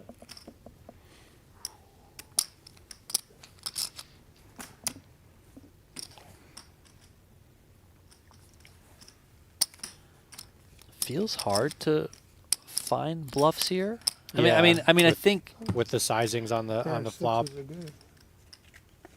pair of sixes would be good if he had those. Show him the jack. I think he is going to show him the jack. Nope. Friedman's not a man to show anything. He's not showing. Friedman in that spot, I mean, he can have the deuces, he can have the eights, you know, he just... Stud. Yeah, like you said, it's very hard to find bluffs in that spot, and Teach susses out He's first gonna 7 cards. that he is beat and finds the correct fold. All right, from 50K one and 50K single break. winner game directly into another one.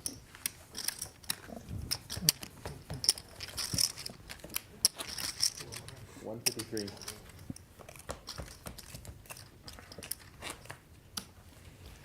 Limits are pretty big at this point with multiple people having around 1 million chips. You were close. They're going to have to commit themselves, Yeah, right. find a hand, and go with it.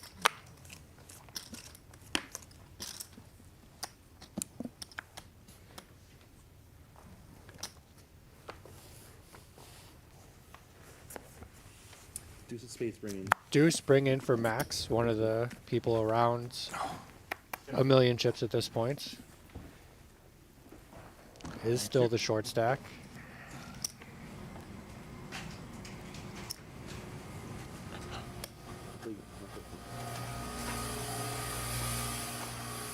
Hennigan's back in the kitchen. Another coffee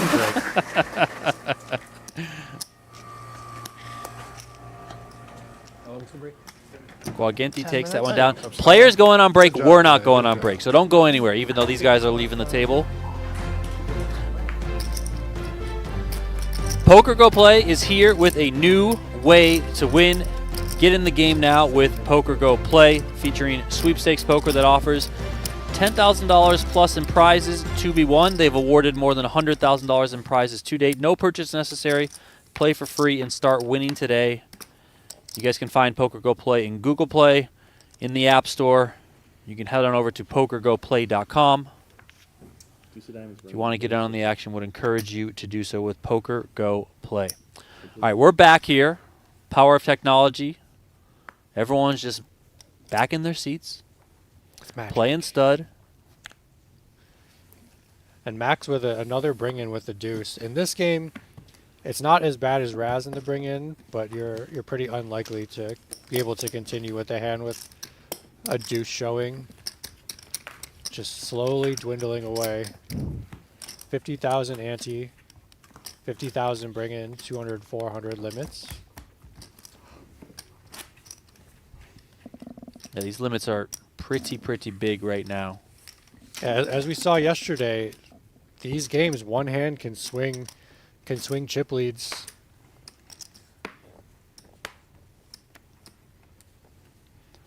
Hennigan is the only player with more than 2 million in chips, Yeah. and he has more than 7 million. Yeah. No other person at the table, if they were to put in chips on every street, could facilitate an entire hand without being all in.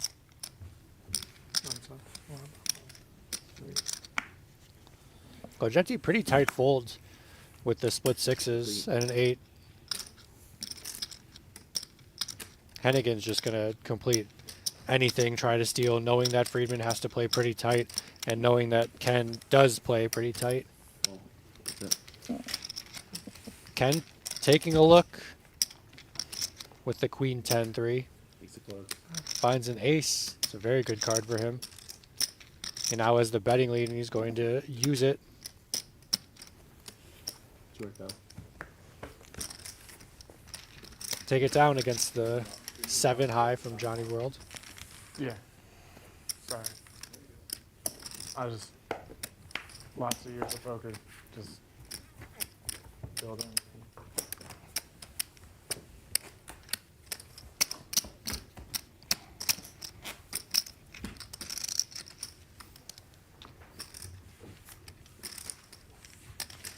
I think Max might be feeling it a little bit as the short stack at this point. Knows that he needs to pick up something. Can't just keep anteing off 50,000 chips every single hand. Deuce of diamonds ringing.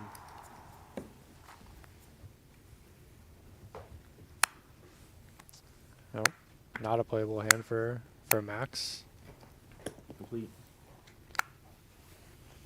Hennigan still using his stack to his advantage to try and put pressure on the shorter stacks behind him.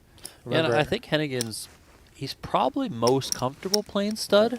I would guess. I would assume so. You know, he's certainly thought of as one of the best stud players in the world. Plays a ton of high stakes cash for stud. So if he was ever going to feel comfortable over his opponents in a game, then it's probably the 7-card stud. I would think so. Well, he's getting a decent run out here, showing 3 spades on his board. Yeah. He doesn't have anything, but he's got a decent looking board. Very scary board where Ken started with 3 clubs and has not caught a single club. Does have ace, king, queen working for him as overcards, but the 3 flush is a little too scary from Hennigan. Hennigan blasting away there, leveraging that big stack against Aldridge. You can win the early pots. I'm going to win the late ones. Hennigan approaching 8 million in chips. You guys can see that chip lead at the top of the screen. It is quite large. Yeah, he's definitely using his chips to his advantage in any spot that he can. There's 13.4 million chips in play. I was in the other black business. The average stack is 2.67 million. No one is close to the average stack, and Hennigan has 3 times average. Okay. You sure?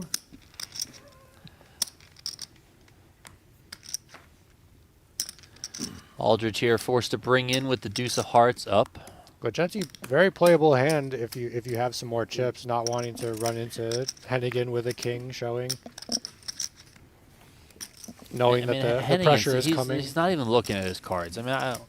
Yeah, why would you? Yeah, exactly. He doesn't need to. Everyone else just gets to fold until 1 or 2 people bust, and then we can decide to play pots.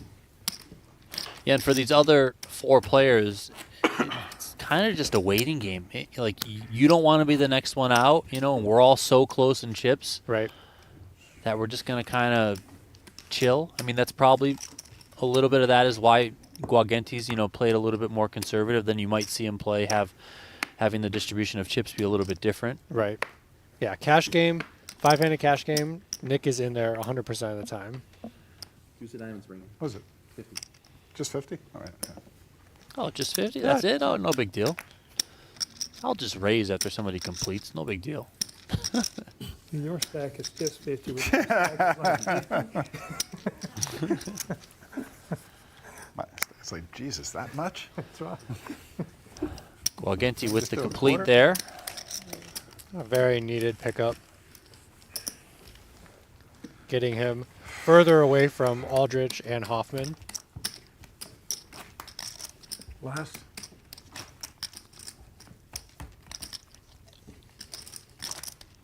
As we just heard, last hand of stud high. Last hand 7-card stud.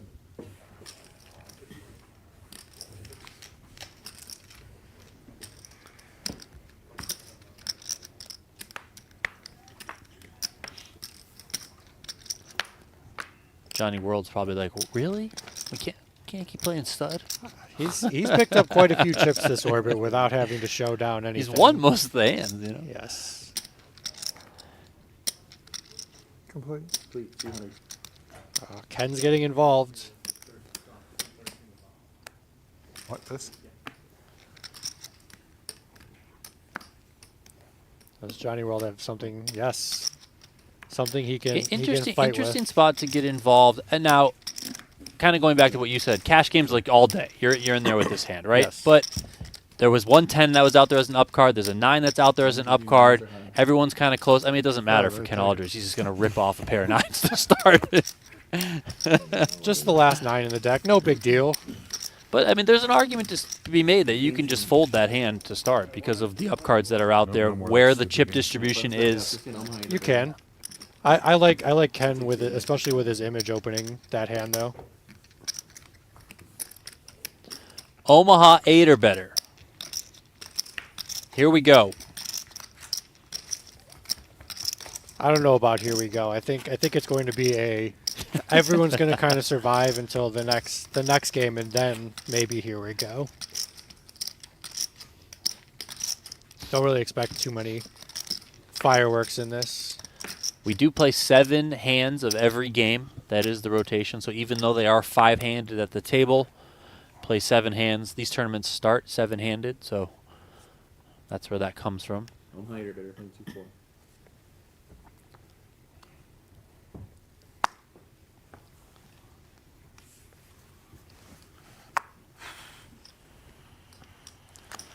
Guagenti and Hoffman out of the way. Hennigan also out of the way from the button.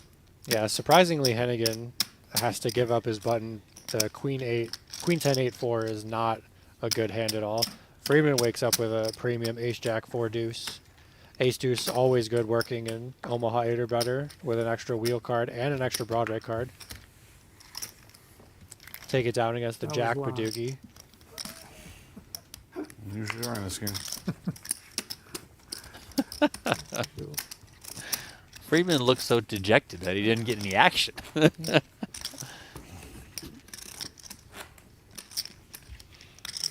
I said, he's one of those guys that tells you exactly how he's feeling. And it's usually that he's feeling pretty bad. I mean, this is how it is with Adam Friedman. Well, that's mixed game players in general. That is very true. That is very true.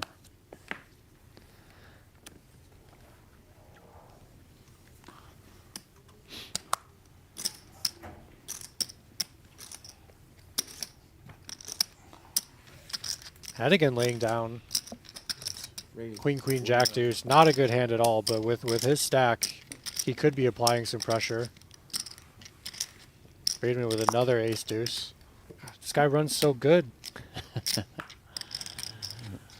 Guagenti can't do anything there with his hand. Just gives it up and Adding another 300K to his stack without without any resistance. That's worth a ton. Nice. Especially when you can just continue to separate yourself from that group of players that are bunched with you. Exactly. I mean, yeah, Friedman is still very much behind John Hennigan, who's now up to more than 8.3 million, but the distance he's able to put between Stay in your lane. him and Aldridge, Guagenti, and Hoffman is very valuable at this point. Yeah, Friedman inching closer to average chip stack. 5-handed.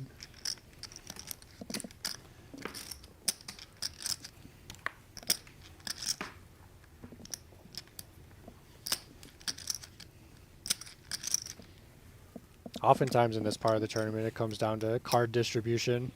Raise. All right, Hennigan said enough of this. Let's raise. First King 6 act. 3 deuce in there. Let's Friedman go. wakes up with a third ace deuce. Every hand. It was almost like just ace Hennigan. deuce. He just needed something marginally playable. Like, Yeah, you I know, know. he's like the Queen Queen Jack Deuce, no, but the King 6 3 Deuce, okay, let's go. Well, King 6 3 deuce is a much better hand than, Yeah, no, of than course. Queen Queen Jack deuce in Omaha 8 or better. Friedman folds ace 10 8 deuce. One suit too, suited to the ace. as Wow. well. That's Plays. 425. I'm Ken with deuce deuce 4 5. Not a hand you should play unless you know. the flop what is about flopping coming, the wheel? Ace 3 Huh? 4. I mean, what? Oh, And Hennigan with the second nut low draw or second nut low and a pair of threes. Ken, I don't know if you backdoor saw nut flush draw. I don't know if you saw Ken. He kind of jumped out of his shoes. He's looking much more attentive now. Excuse me.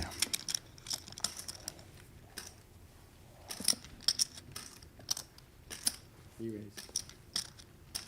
Aldridge raises. He's not all in. Oh, fuck. That's that's the right. All right, right they're gonna attitude to get the have. money in here. And Adam Friedman looks like a genius now. Look at that smile on Friedman's Well, face. he also said I folded ace deuce. I mean, you know. It's It wasn't the best day. crazy.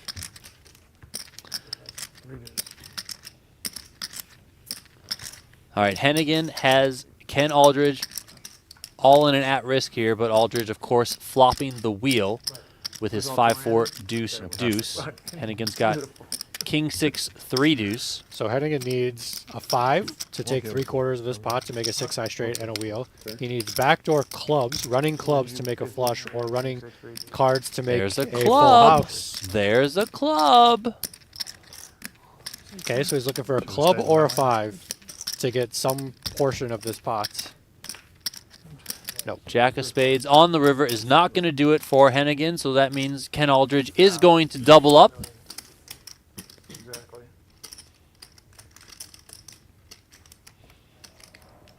Pretty good flop if you're in there with the 5-4 deuce I mean, deuce, yeah. if you're gonna cherry pick a flop, that's the one I'd like to see. Decent outcome.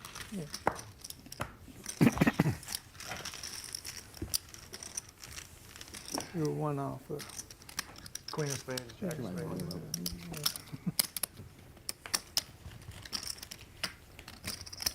And Hoffman, after paying his big blind and defending, is now down to 425,000. Has to play the small blind for 100,000 in this pot, putting a quarter of his remaining stack.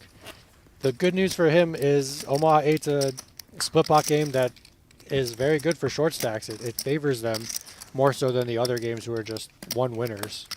So let's see if Hoffman can pick up a hand that he wants to put the remainder of his stack in. Yes, can't fold any spots here.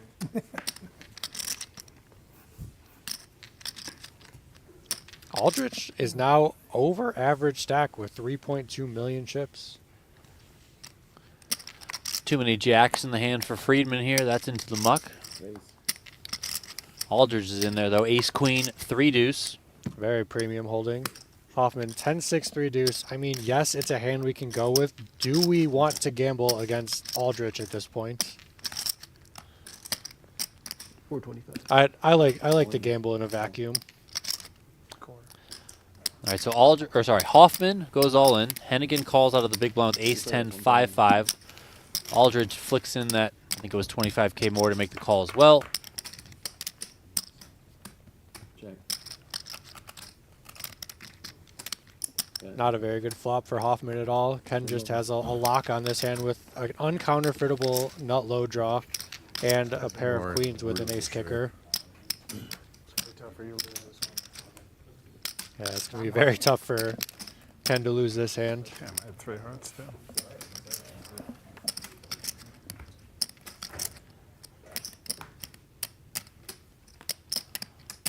Hoffman is at risk here, looking to get the double up. It's a good hand. Not bad. That's a good Great. And that'll do it. Good half no matter what. Half no matter what. It is true. The only card is the 7 on the end, which locks up half Good luck. for Ken no matter what. Good luck on the horse. Because if the 7 comes on the river, give Hoffman a straight, but Ken with the nut low does end up holding with his pair of queens. Max Hoffman eliminated in 5th place here from event number 2 at the PGT Mixed Games Series. Hoffman takes home $31,150 for his run. 4 players now remain. John Hennigan up on top. He's joined by Adam Friedman, Ken Aldridge, and Nick Guagenti. Aldridge, the player who took out Hoffman and has chipped up nicely in these recent few hands, up over $4 million now. The final 4 players are guaranteed I wasn't thinking. just over $40,000 in prize money. Very nice payday for a 5K entry. How'd you get the nickname Teach? Were you giving lessons? No, I'm a retired teacher. Really? I asked if you were a teacher earlier. You said Not now. Not now. He's not a teacher anymore. He's I retired. did. I'm sorry. I'm sorry. Let me look. No, I'm trying to. Okay. Oh God.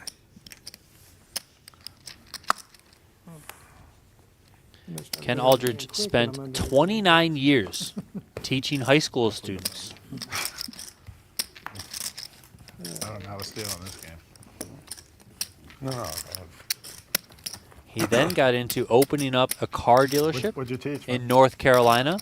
High school, disadvantaged special needs. What's that? I respect Just one of name it, those you much more respect than the other. Oh, really? Obviously, the car dealership, right? I mean, especially if it's a used car dealership, used car salesman. Can trust every single one of them. Although I can't really see Gonna make Ken fun of Aldridge you, as that's the just used as car good. salesman type. Not at You all. know? He's too nice. That's a tough profession. I know. It is now. Yeah, I just tell you shaping what, our you youth have so versus much support selling from cars to everyone, people. Every direction. It's everyone. It's changed so dramatically. Raise. And, Hennigan finding a raise on the button, 9854. I worked with those Aldridge, children one summer. very when I good was hand in the big blind. 13, 14, 15. Oh, that's it. Not easy.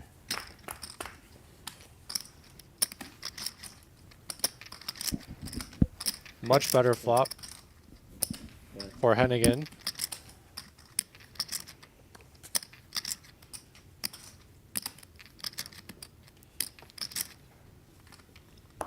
Aldridge just lets his pair of threes go, which were the best hand, but not the flop you want to see.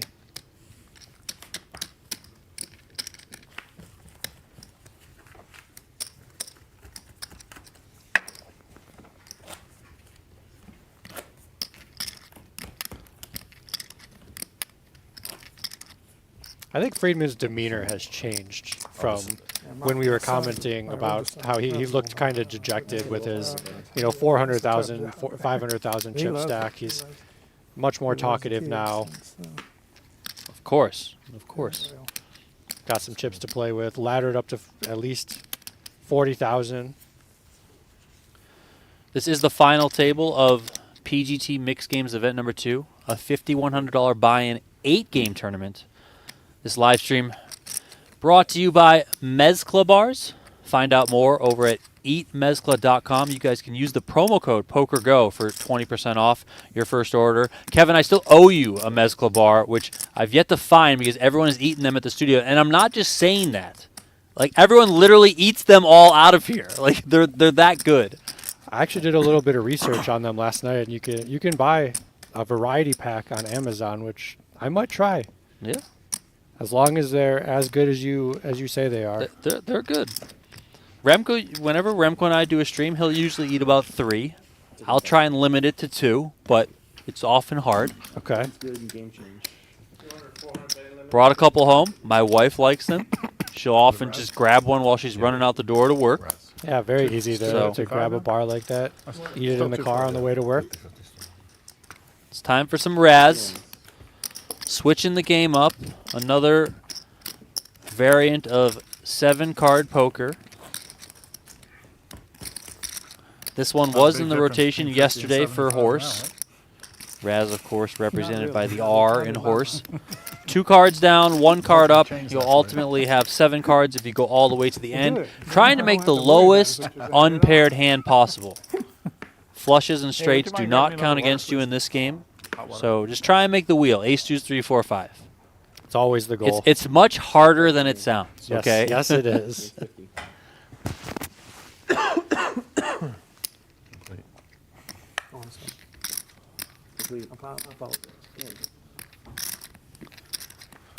Adam with a 5 facing a Jack 10 and 9 has There's a lot more an people automatic playing. complete. I looked at my 5. I said, boy, that's a good sign, but then it's also good for you.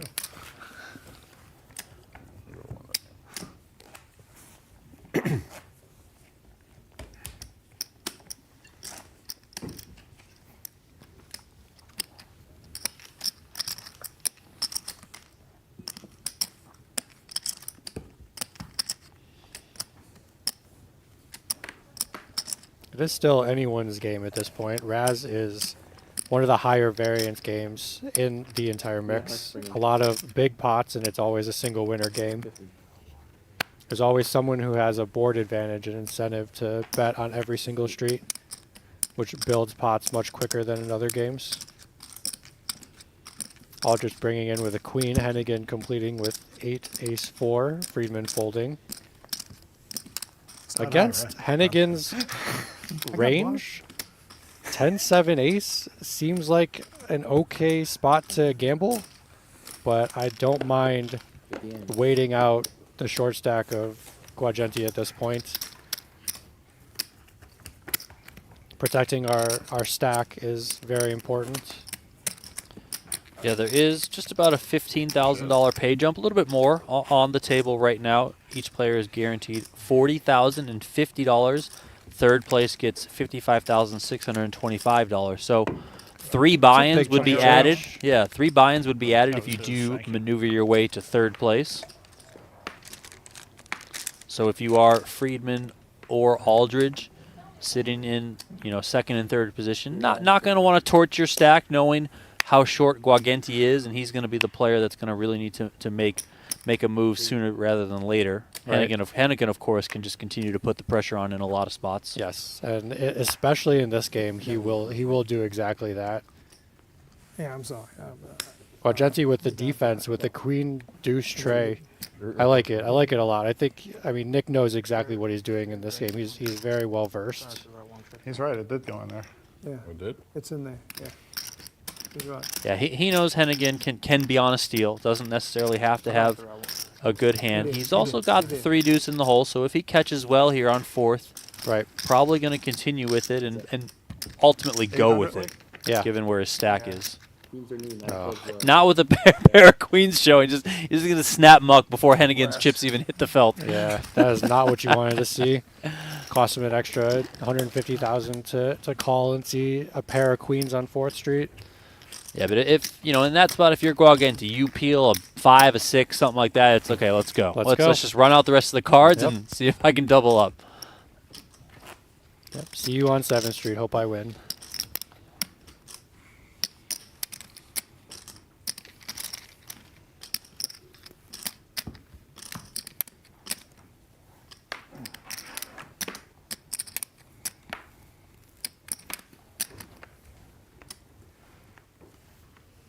Check a heart screen. Okay. Ken with the bring in here. 3 low cards behind him.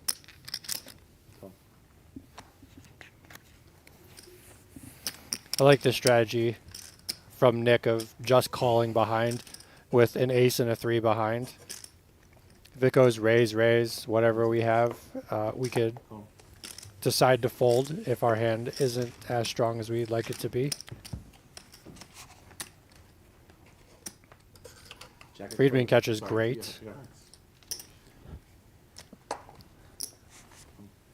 Ken has something he wants to continue with, catching the 5 to go along with his jack. 7 of hearts. Yeah. Friedman taking it down. Guagenti dipping even lower at this point. Friedman making a run at 2nd place as it currently stands. John Hennigan still in the lead. Gwen's left him 11.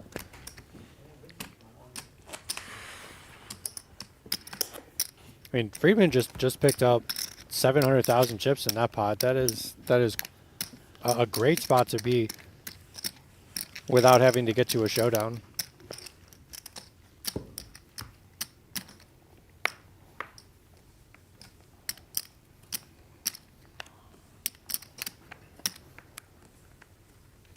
King of hearts bringing.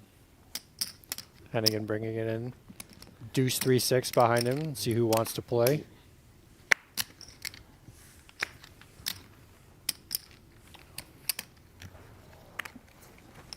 Sorry, I don't think I showed that one.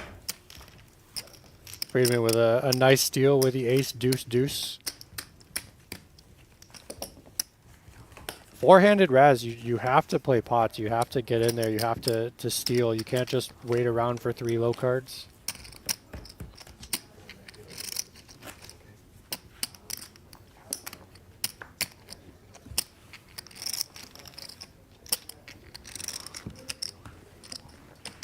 Last hand.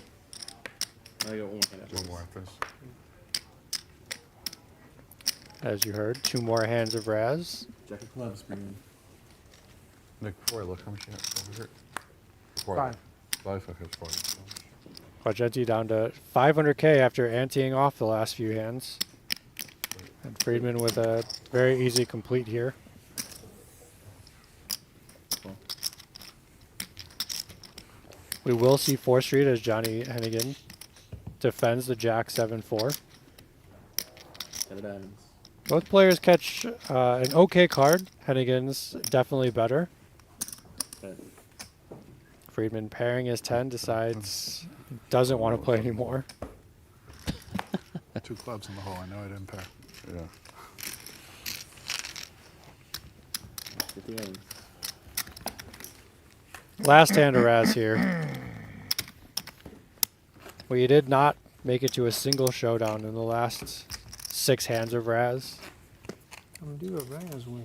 I did raise it this time. Alright, last hand of Raz. Another perfectly played hand.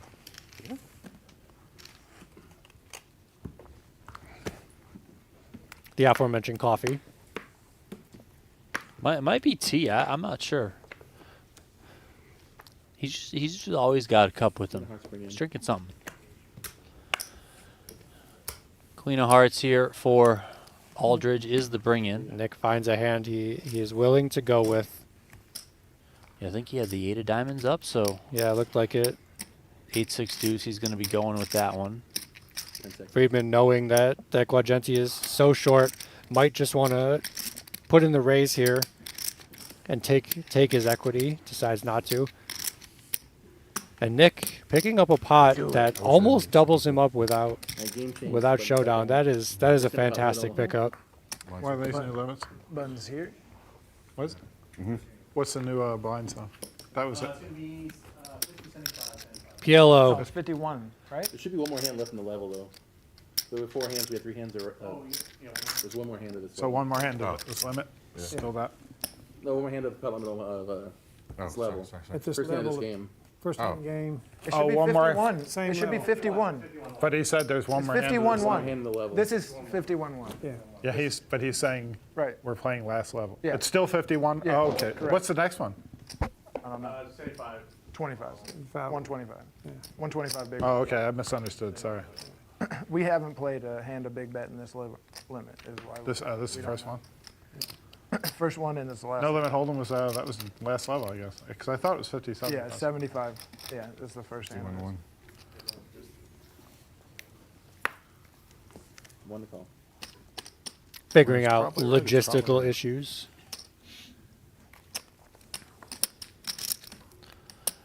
We are playing PLO 50,000, 100,000. And this is definitely a game where Hennigan can put on some pressure. Definitely use his big stack to his advantage. Does get a walk in the very first hand in the big blind. Break. Queen Jack 9-4, not the hand you I'd be really lying want to if I see. said I didn't have to go to the bathroom. 75, 125. Yeah, I'll let you probably some of my time. Yeah, run my time banks. I gotta go. That's to what the I'm gonna do. That's I what gotta I'm go gonna to the do. bathroom. I bet you I end up having to. 75, 125. Can you do that? I don't think you can leave the table. I don't There's know. no way you can leave the table. I wouldn't do it. Well, I mean, they can't fold your cards. Just leave them all out there. And say, I would say. That's what I'm Once, I would saying. say once you Here's leave what- your hand, the room, you're. Let me tell you what happened. He said, I gotta go to the bathroom, just use all my time extensions. I said, once you leave the room, they probably should. They don't let you do that. Yeah, there's no way. And We would be nice about it, but it's a lot of money. I'm in LA. The only game I can play before the able to catch my plane is PLO. But I agree with you. That should be a thing. So we You get should be live for that. You could just sacrifice your time extensions go to to take that. your own break. Fuck I would like that rule for sure. everybody else. I need to walk. Let me That is great. That's a good needle. I just want to walk. Especially if like I just wanna Johnny walk say over the just down to Cosmo. like 3 chips or something. Right. You can get to the Cosmo and back in plenty of time. That Eva sledge. Chet, sledgehammer.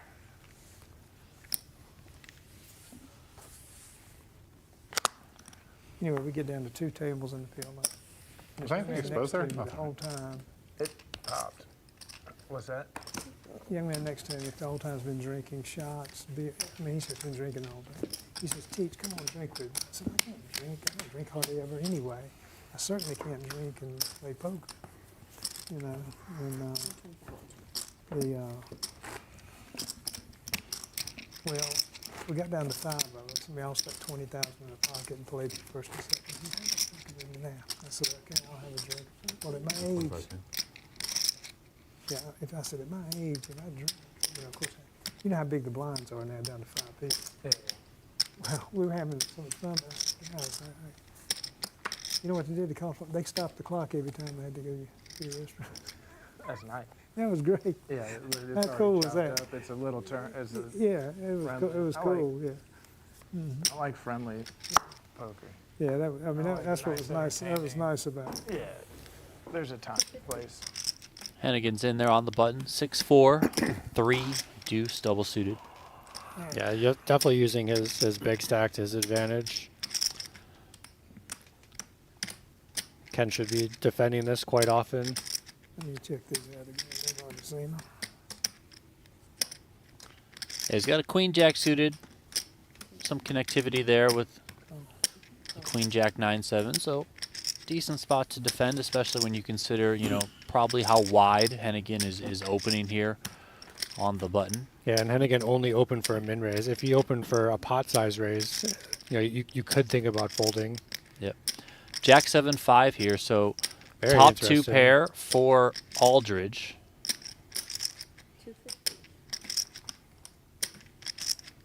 Straight draw possibilities here for Hennigan. Aldridge elects to come out leading for 250. Yeah, we see the equities are so close with the full wrap and backdoor flush draw for Hennigan against the top two pair. And it feels like here, opting to come out with a lead can put you in a trickier spot because Hennigan can just pot it for a little bit larger, right? Right. Versus taking a conservative approach of, you know, not folding, but check calling, right? Maybe even just check potting if you just want to decide to play for it all with your top two. Right. Yeah, it's a very dicey spot. I don't think we can fold as Ken in this spot, even though Guagenti is so short. It's a little bit difficult to find hands that Hennigan would have that don't have a lot of equity against your hand. Ace, King, Queen, Jack, maybe, where you're around 60% instead of 52%. But betting out here and folding is quite, I don't want to say bad, but Yeah, I mean, you don't really have a so- plan. Like, what's your plan if you bet and get raised? You just don't have one, and you I mean, just yeah, fold? in a way, I mean, you can correct me if I'm wrong, but I would kind of view that as, like, are you kind of turning your hand into a bluff? But do you want to be doing that with top two pair? No, you're definitely not I didn't have bluffing, but when your opponent raises I'm you and sure you of have that. no plan on what to I'm sure do, of it makes your bet that. not One good. blocker is all. One of your, I'd tell you what I had, but I one leave of you in the- suspense for later. You one can of the find out nines later. you needed. Had that block. I mean, Ken is saying that he thinks Hennigan had a straight draw, which he did. Happy to see you fold, but could have easily won. Yeah. Oh yeah. Sure. How many more hands after this? Three hands left? Oh, yeah. After this? 400. Friedman is going to gamble with this hand. I expect him to open more than min raise to disincentivize Guagenti to call out of the big blind. He does just say pot.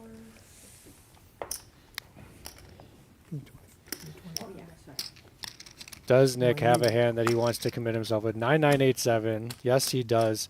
He is in a pretty big world of hurt against the 10-10 Queen Jack. Very unlikely he makes the high end of the straight. Wow. It's almost as bad as you can get it in, being a 30-70 underdog with your hearts covered, your pair covered, your straights covered. Not a very good situation, It's a pretty fucking bad matchup there. as the players have also noted. It's a pretty bad matchup here. Hold on. Even if you flop a set of nines as Nick, it gives Adam a card that could very easily make him a straight. Not the Okay, worst. so we need a 7, 8, or a 9 to keep Nick alive. You can't be dead no matter what. King on the turn. Friedman now 82% to win this hand, but he doesn't look like it's anywhere near locked up.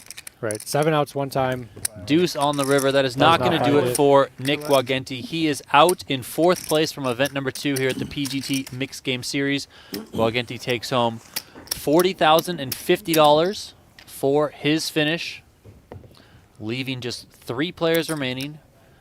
John Hennigan up on top, Adam Friedman sitting in 2nd place, and Ken Aldridge sitting in 3rd place. That was literally the perfect thing to have. The final 3 players are now guaranteed $55,625. There is more than $120,000 up top for the winner. Deuces out there? There was, right? There were 2 deuces out there. You probably fold, but Yeah. I bust that. You bust him instead.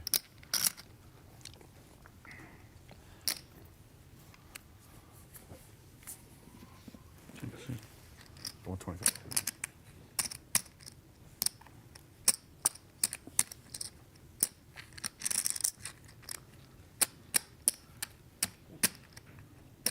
What is Ken going to do here with a double suited ace on the button, decides to say pot? You got it. Huh?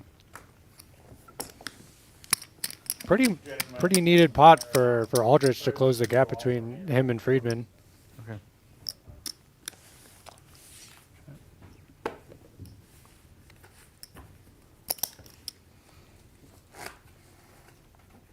That's a stack of 20 that yellow, right? No, it's not. I'll make it a stack of 20 then. I appreciate that. Thank you.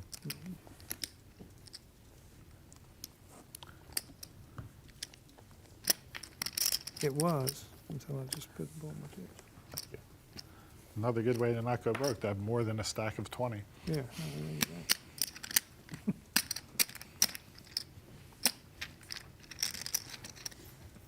I want you to ask me later, is that more than a stack of 50? I hope I don't get the rest of it. Actually, no. Actually, I probably hope I do because it means I'm still in. That's a good point. I was just thinking. I hope I get the Heads chance. up to, for yeah. all the money. And again, potting out of the small blind, ace, king, 10 deuce. Does Friedman want to defend with his suited ace with some danglers out of the big blinds?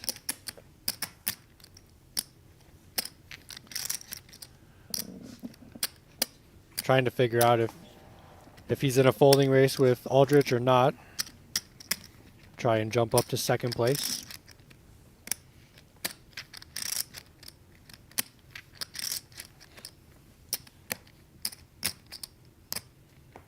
I always react when people throw their time extension in. No. It always gets me. Hennigan takes that one. I don't expect Hennigan to use any time extensions on this table. Nah. Just remember He's what I told you too about, well what versed. I said. What's that? Yeah. We have. I mean, it's very important for us. I mean, the 40,000 difference makes no difference. Just fold it out. Yeah, My exactly. card wins. We need to. Yeah. If, we'll tell you afterwards.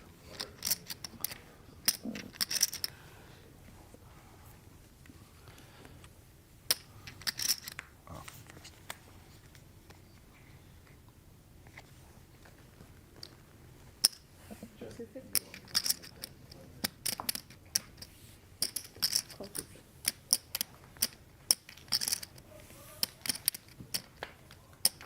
Okay, one of these hands is better than the other currently. And now it's switched.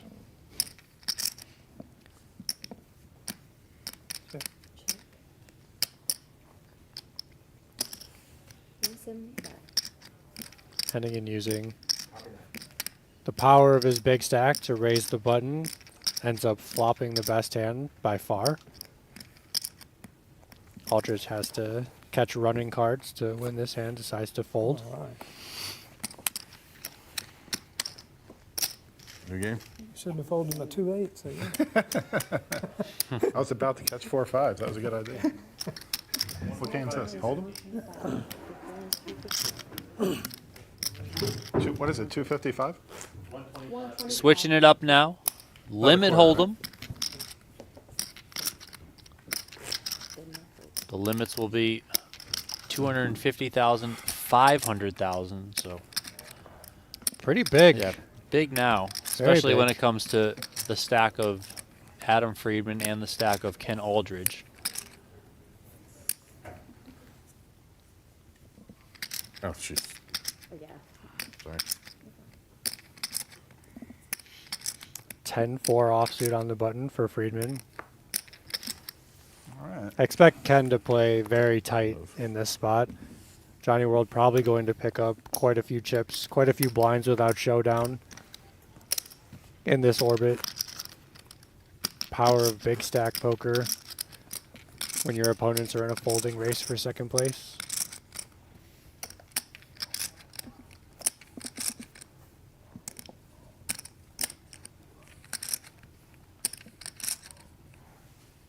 Every time Ken picks up his cards, I wonder if Adam can see them. Yeah, I think mean, he's they fanning them directly to him. It's Oh, it's, I'm sorry. It's not it's limit. limited, like I said. Yeah. 500. On the button, Ken Aldridge makes it 500 with that raise. Queen, Jack suited. Folds to Friedman in the big blind with 5-4 off. Friedman's in there. Let's see 3 cards, see if we can make a pair or a straight draw or something with the 5-4 offsuit.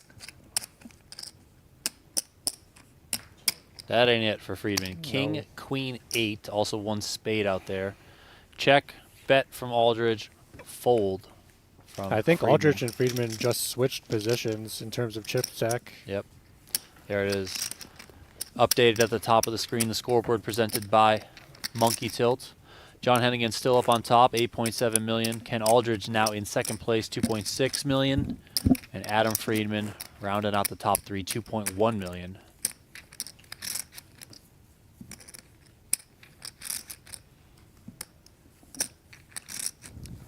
This doesn't seem like a game where any of these shorter stacks are going to go broke unless we get some sort of cooler situation.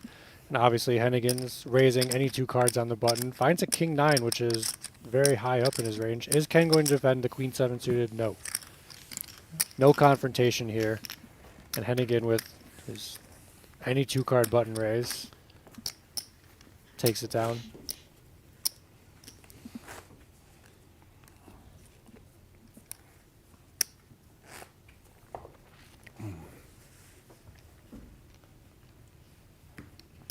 Adam Friedman back on the button with the shortest stack.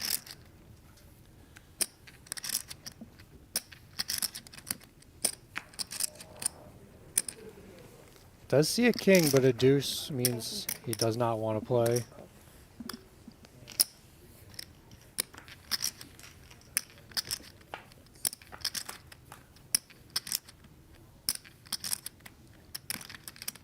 Hennigan calls the raise from Ken out of the small blind. Does flop an open-ender. I'm surprised Hennigan didn't raise there to try and take it down right then and there. Now we're in a kind of a tough spot. Does decide to call. Check. Made a pair. No pair? And I got a pair. I think Aldridge checked dark on the end there. I think so too. And then Hennigan, of course, hit that pair, picked up showdown value, checked behind. And I might have took it given I down. had no idea you. I'm the one who should have played pre-flop, not you. Hennigan now up over 10 million in chips. Aldridge very short now, which really disincentivizes Friedman to play any pots against Hennigan. That's so bad on my part. Wow. Aldridge Go ahead. just gets to After you- after raise, you- bet the take a flop, deep and then is breath. all in on I the know, turn I know, if they decide to play more. And I didn't. Yeah, Or, Hennigan's got more than possibly hold 75% of the Hard, chips and in play. Chips seem so precious, you know. Oh, yeah. Absolutely Especially cruising. at this level right Yeah, here. of course. Yeah. If I had your stack, I'd have made that continuation bet course. go out. Yeah. Wow. Friedman just does not want to play hands. No flush out there. I'm like, you know, Just a bad luck. it's only. Hennigan's in such a good spot where he just gets to run over the Yeah, table. he's just going to open it up now and just start blasting away. I think Hennigan should just say the word straddle at this Just one point, more hand? and it would do exactly the same as what he's doing now. Fifth hand, right? No, it's a 6. I was the button the first time. I'm gonna hold him. No, this is the 6. Yeah. Oh, this is Yeah, I was 6. right. Oh, okay. Yeah, Hennigan should just have his 500,000 out on the button already, because it doesn't matter what 2 cards he looks down at.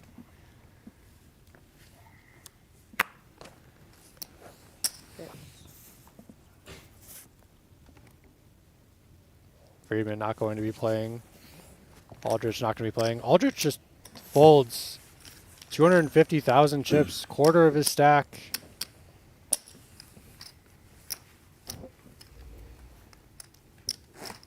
Down to 875,000.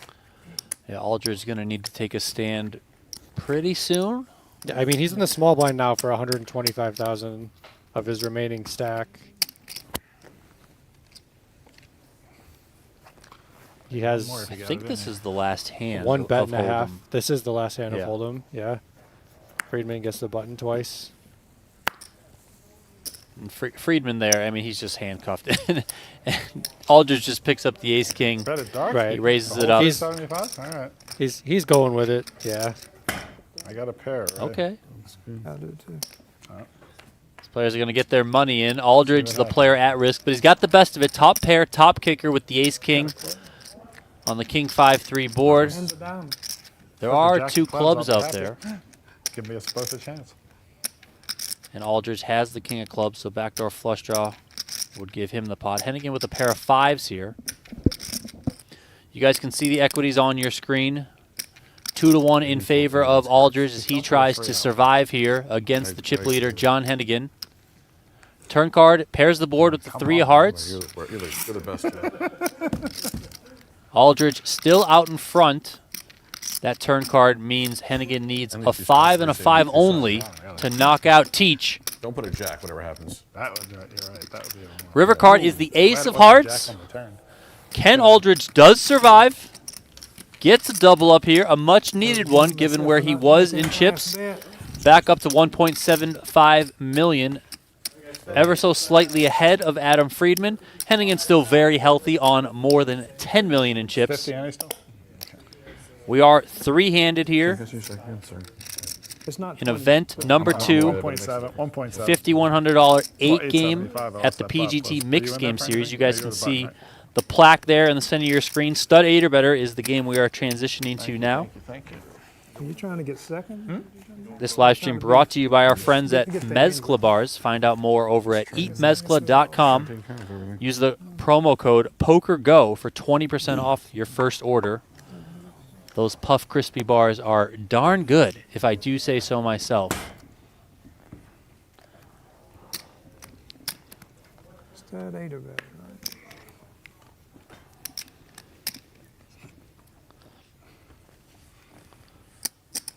Stud 8 or better is the game. We have a 9 for Hennigan, an 8 for Friedman, and a 9 for Aldridge. Friedman going to be the bring-in with his 8. What is it, 250?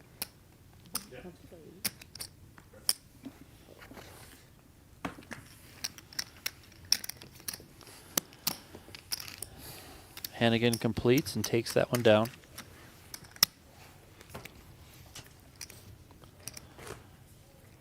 Even though he did double up Aldridge, 2 hands to go on that final hand of Hold'em. Would expect Hennigan just to continue to stay on the gas here, given this chip lead and given how big the betting limits are. Plus, we are now playing a stud game, stud high-low. John Hennigan, one of the best stud players in the world.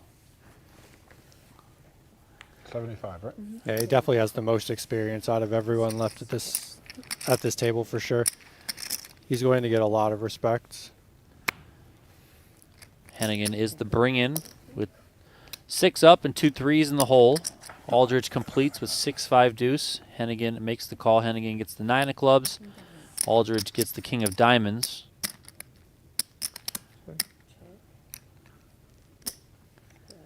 Aldridge checks. Hennigan bets. Yeah, the Aldridge king, makes not the a very call. good card for Ken.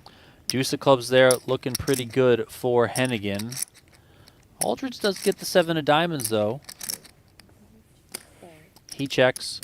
Hennigan fires. Aldridge makes the call. We're going to see a 10 very of large clubs pot. for... Well, everyone just getting their flush cards There on the you board. go. 10 of clubs for Hennigan. Ace of diamonds for Aldridge. And no one has a flush, but Ken is betting his low. Yeah, Aldridge has a Come low on, sweetheart. with the 7-6-5 deuce ace. He's also got, of course, that flush draw. Aldridge makes a pair of sixes here on the end, so that's going to beat the pair of threes for Hennigan and give him a scooper. You got a low though? Oh, yeah. I had a low. Oh my God, I misread my hand. Shit. I was going to say, why did he say you got a low? Yeah. You got a pair? Yeah. You got it. Good hand. Got a pair of sixes? Good hand. Oh, yeah, this is not a good time to review it. Yeah, no I'm kidding. sorry, man. Ah, it's okay. No, that's miserable, though, when you risk and at this level. No big deal. Yeah, it is. Wonder what he thought he had. Maybe wasn't paired with the threes. Thought he had like a He did say that he didn't think he had a pair of threes. yeah, maybe an 8, maybe Yeah, you know but 6 7, is something like more Yeah, that. important. So. some sort of Yeah. other low card to make a Wow. low. Now Friedman is in the danger zone. He's not happy about Ken doubling up twice from John Hennigan. Sometimes the best misread their hands too, man. I have definitely done it for sure. Yeah, I mean we've all misread our hands. I mean, what are you gonna do? I'm not even close to the best. The silver lining that Hennigan has a bazillion chips, so it kind of doesn't really matter. Yeah, and he's still John Hennigan. Oh, is it up here or down here? Yeah, okay. Oh, yeah. You're, Everyone with a really good low card. Yeah, this could be a fun one given what their whole cards are. oh, hold on. He might bring it. Oh, shit. I'm all over the place What's the here. bring? 75. Come close to 50. Friedman has actually quite a decision here. Decides pretty quickly to let it go. You don't normally want to play any high cards, but the power of an ace into Spectator here. Hennigan, who's raising any Not a three bad job in the cards. tournament. Not the way these cards are right. Check. King down, check. I'll check.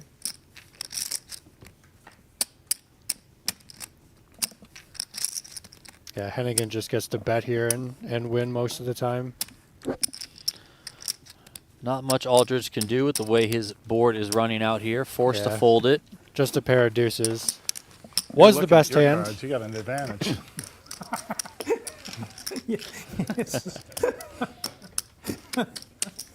I'm just kind of putting 500 in, hoping it's there when I put that. This April, get live poker coaching here at the PokerGO studio in Las Vegas with PokerGo's first ever MTT strategy workshop. Coaching done by Andrew Lucky Chewy Lichtenberger and Andrew Moreno, combined more than $24 million in live tournament earnings between them. You guys can check out get.pokergo.com/strategy to book now. There are limited tickets available. It is a capped attendance on the event. A 3-day seminar, 2 days of coaching, 1 day of a live satellite free roll. Again, that's over at get.pokergo.com/strategy. Three-handed here, event number 2 of the PGT Mixed Games series. My name is Donnie Peters. I'm joined by 4-time WSOP Gold Bracelet winner Kevin Gerhart.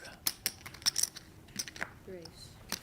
Friedman looks like he's going to be going with this one. He's got a deuce up, 8-5 suited in the hole Ace. up against Hennigan. Good card there for Friedman. Ace is a great card. That's the card he wanted to see. And Hennigan's got enough to come along. Hennigan now pairs that 3. Again, Another good card He for has three Friedman. threes. Or 3 threes, sorry. Yeah. Excuse me. so this money's going to get in. it is definitely going to get in. We need running cards from either side. They're on 5th Street, so they are playing the big bet, so that is $500K. Friedman looks like he's got a little bit more. Oh, check, huh? Check, check. Okay. Who's she up there? Kind of surprised both ways. 5 and change, I think. Yeah. Well, Friedman just 575, didn't sorry. want to be all in already. Fair.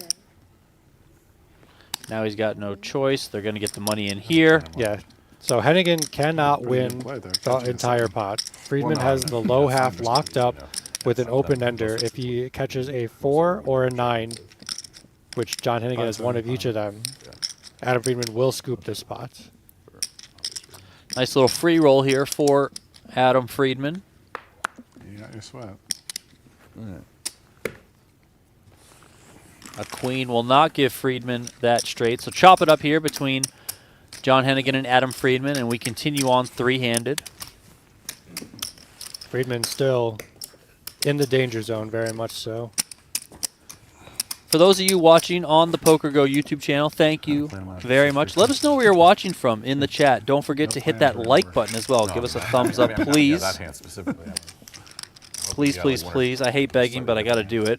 Also, subscribe to the channel. I think we just passed 543,000. I think that was what we just passed. Nice. So Very cool. Hey, go back to absolutely Kyle love Lassiter. to Those see Vegas it. Guys, they can't even look at their cards. Gotta move out there.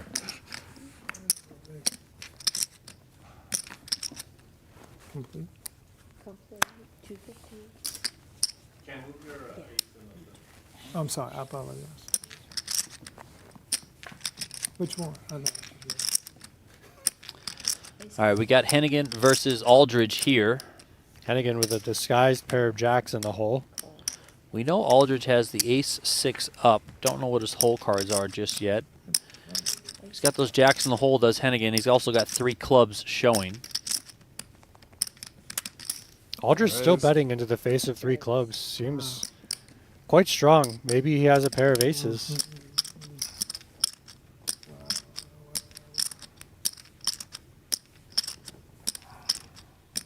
Oh, Aldridge has a pair of 9s.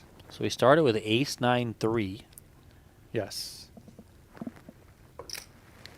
Made a pair of 9s. Decided to keep betting into what looked like 2 brick cards in the king-9 from John Hennigan. But once you're facing a raise, your 9s shrivel up. And that's a good fold. Oh, did you? Oh, thank you. Good bet, either way. I guess I was less concerned when I knew you were out, but I appreciate it.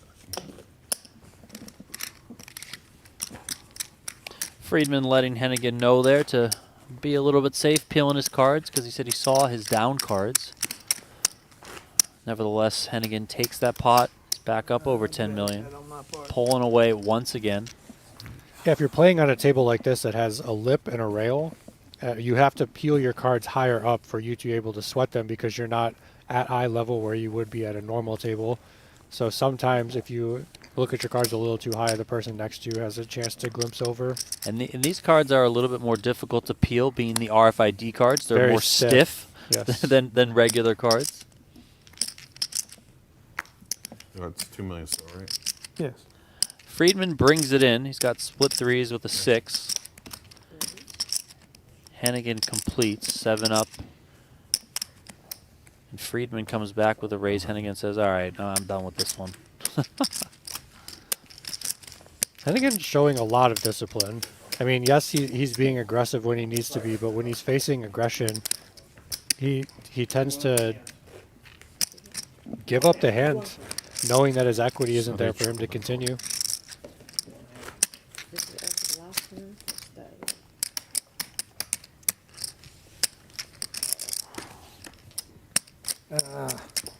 Give me that 500 back of it. Give me that million back of the diamonds. The diamonds.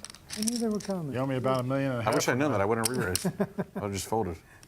You owe me about $1.5 million from that time I thought I had the 3 of clubs. Oh, John. That's what it was. He thought he had a flush. Please. Good.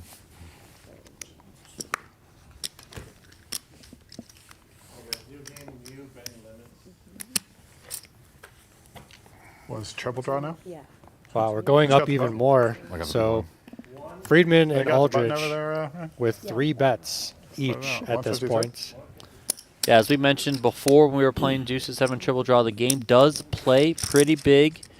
And then given the stack sizes here of Friedman and Aldridge, they could be at risk pretty quickly here. Well, they don't even have enough to get to the 3rd draw with their current stacks. Yep. So if they find a hand, you know, a 2-3-5, and they want to go with it, their money is going in.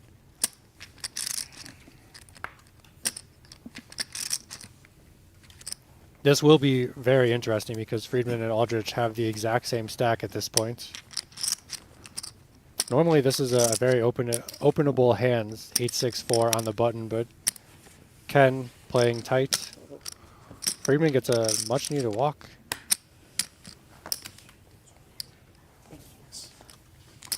Tiny bit of separation between him and Aldridge at this point.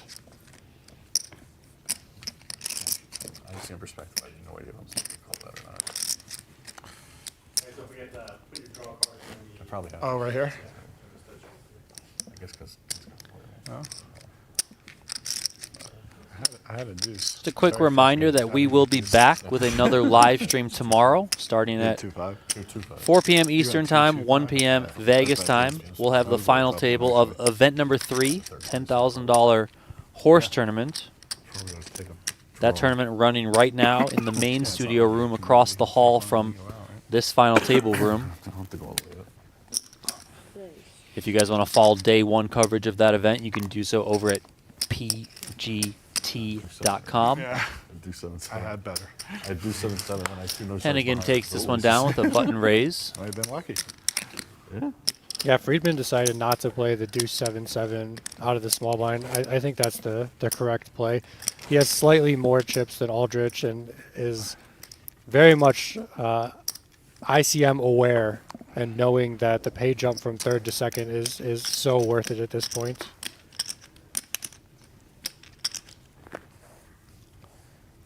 It's going to take a lot for Friedman to open the button at this point, I feel. But it's fascinating to something else that potentially that's out there. He's talking about ICM considerations. This is such a good hand, and I really don't know if he's going to open it or if he's just going to fold. Raise it up, 600, right? Okay. Let's go. That was kind of like the, I have to raise this, Right, but I don't I necessarily really want to. Right. And that's what I was saying, too. Like, you have to raise this hand, but will he, Yeah. knowing that Aldridge is shorter than he is? Now he's definitely created some space between him and Aldridge, almost a bet and a half.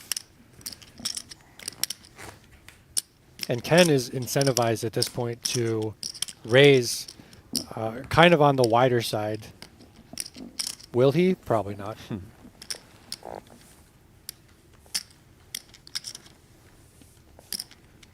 Come on, Teach. Pick up something you can go with. You'll get a lot of respect for it. I mean, a deuce and a 6, but not good enough.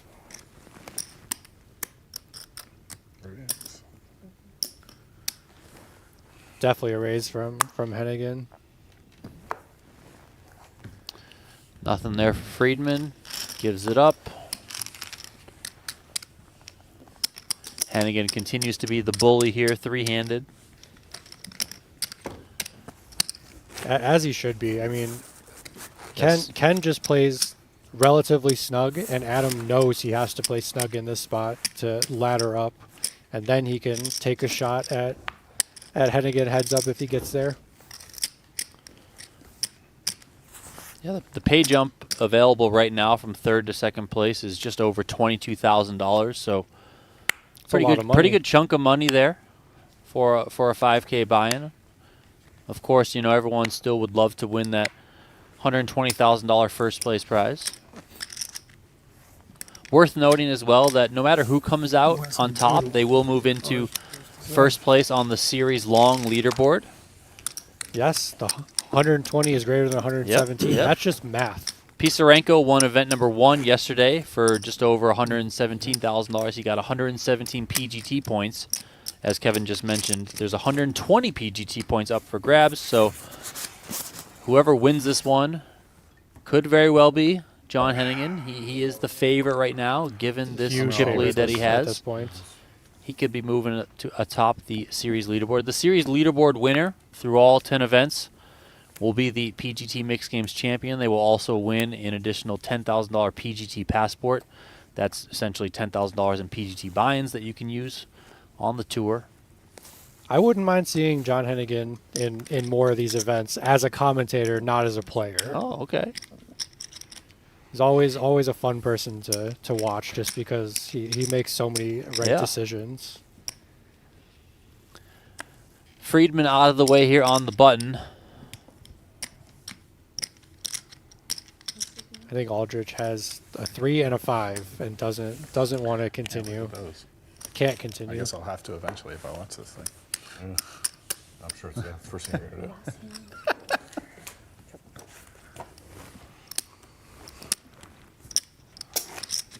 I think this is the last hand. No. I think Aldridge started with the button, Just in case you made any mistakes. so there should be What's this that? one and That's all I one care more. about. Yeah. I can't even think of anything I'm really worried about. No, but just certain hands. Just I curious. do want to see my expression when I looked at those 2 red 3s. That'll be I'd like to see that on TV. Oh, Hennigan referencing when he misread his hand, you know, about, I don't know, 20 minutes ago or so. Yeah. Like, that was a bad play, bro. Hennigan definitely a raisable hand in this spot. Friedman, nothing there. Hennigan has picked up quite a few chips. I mean, he's got the other two nobody players hit handcuffed. once? There's just nothing Oh, that wow, they can do. Yeah, both of them were, I think, just over 2 million chips to start 150. to start this game. And Hennigan is just, we have not gotten to a showdown yet. Hennigan's won every hand except for the one that Friedman raised and took down. I feel like the situation is more painful for Friedman because oh, he's more apt to like open it up versus Ken, just playing style wise. Ken is kind of just like, I Yes. play snug normally, I play Right. conservative, so okay, whatever, I'll just fold. It's kind of my normal game. Yeah. Friedman's like, it's like every time he's like, oh, I got a 7 and a 4. Oh, I got to fold. Like, you know what I mean? Yeah, Like, exactly. He wants to get in there. He wants to mix it up. You know, he wants to be able to play his game, but he's just handcuffed right now with where he is in relation to the chips that Aldridge has. Friedman is very, very good at switching gears as the games get shorter. He knows how much his ranges should open. Interesting spot here. Hennigan That's could have very just interesting. open jammed from the button for 10 total big blinds.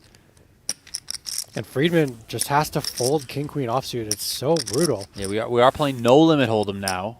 Yeah, I expect Hennigan to just go all in with so many different hands multiple times this orbit, but he elected to go with the min raise.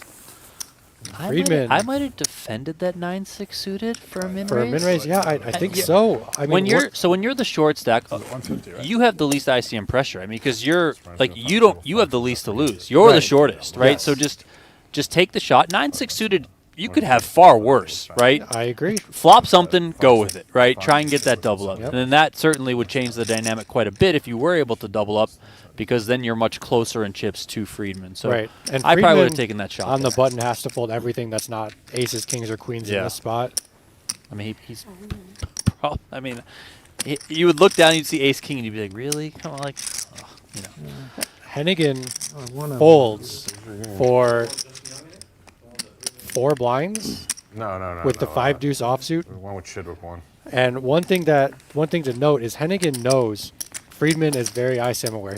Friedman is definitely in a folding race to get to second place, and as long as Ken is at the table, Hennigan has an incentive to keep him around to get chips off of Adam Friedman because Friedman has to play so tight. If Ken folds this button, Hennigan can go all in with any 2 cards out of the small blind. Wow, 9-7 offsuit. Didn't want to defend the 9-6 suited, but the 9-7 offsuit, in there. Let's go. Good pickup. Using the image very properly. And now Friedman is in 3rd place. That king-queen offsuit hand, I mean, yes, you have to fold it, but now you go back and you think, what if I just jammed? You know, what if I put in 10 big blinds and was able to pick up 4.5 just for free? I'm up here, got something else on my mind.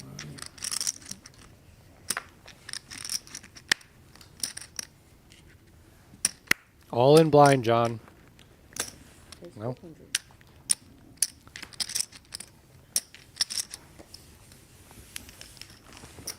Easy pickup. Excuse me. I wonder in that spot, I mean, we'll probably never know, but if Hennigan's planning to raise fold, you know, if he raises to 400 and Aldridge goes all in for about 1.1 million or so, like, is he planning to just fold the Jack 5 off? I think you can min raise fold. I think if you do anything more than a min raise, you are committing yourself. I guess, you know, what I'm ultimately trying to get at is, well, why not just open shove, right? I think that's the right play. Yeah. I think Adam needs to open shove this hand because of how close he and Ken are, and Adam will be the next big blind, the big blind in the next hand. I think you have to take your spot here. 675,000. 675. Okay, he's leaving him some chips behind in case Ken goes all in and Hennigan calls. Yeah, we saw Friedman do something like that very early in the table. He left one chip behind Right. way back then, so. That's the current meta game for No Limit Hold'em because the way the big blind ante is structured, you can win the entire ante for not having enough to cover even just one big blind. That would require studying. Yeah.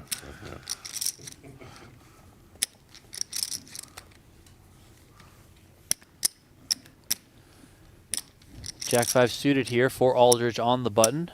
Into the muck it goes. 9-7 offsuit good enough. Jack 5 offsuit not good enough. I mean, I don't even think We're in the Hennigan looked.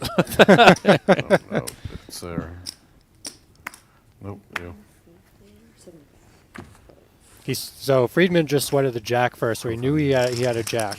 and, the then he sweated the no no sider. across. So, So is it the ace? Is if it it's the an ace? ace, we have to go with it. If it's the deuce or the tray, we can fold. Look at Hennigan up over 11 million chips now. Yeah, there's only 13.4, 13.5 million chips in play. So Hennigan's got about 85% of the chips on the table belong in his stack right now.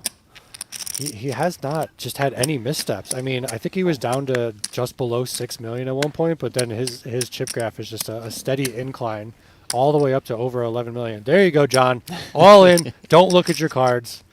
Friedman has to make a decision with ace high now. Knowing that a third of Aldrich's stack is already in the middle. I think you're going to do it with any two cards. You are right. Right. And now we're off to the races. 57-42. Good luck, man. And this is the perfect spot for Friedman, too. Friedman, knowing that he had an ace and should be in there in normal situations, but with the ICM pressure, just has to find the fold button. Can Ken double up again against John I can Hennigan? make a straight. You make lots of You things. can make a straight. Can make a Diamond straight. flush. Aldridge, the player at risk here. That's a pretty Jack, good flop, right? 8, deuce on the flop. That's a good flop for the Jack Oh, 8. well, Thinking I'm gonna pick up Very another good flop eight. for Ken Aldridge here, flopping top 2 pair. Put a deuce out there. This is fine. A 9's fine. 4 on the turn. Yeah. 4 will lock it up. That locks it up for Aldridge. 8 and a quarter. So let's rip that river off and On to the next one. a little shake of the head there from Friedman, who is affected most by this, right? Yeah. Hennigan's like, okay, I'll give him 900K. All right, whatever. Right. Friedman's like, now I'm the one that's, very much the short stack. Now I got to try and get my money in and double up. So 75. Yeah, Friedman seeing Ken double up 3 times through Hennigan does not feel good. He was all in and at risk 3 times and has come out the victor all 3 times.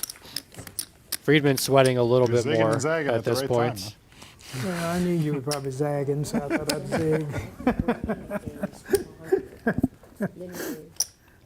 Stop.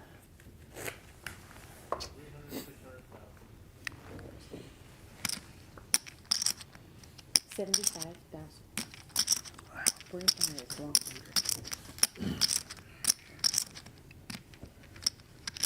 I don't need to know this, but you got the bring-ins 100.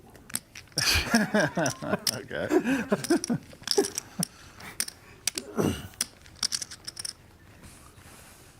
playing stud now. Yep. And the limits are 300,000 for the small bet, 600,000 for the big bet. Yesterday we made it up to the million level. We did. With the same amount of chips in play.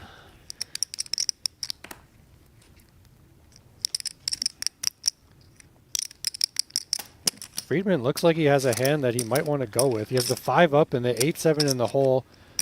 He's already put in 100,000. Does he want to put in 200,000 more of his 950,000 remaining stack?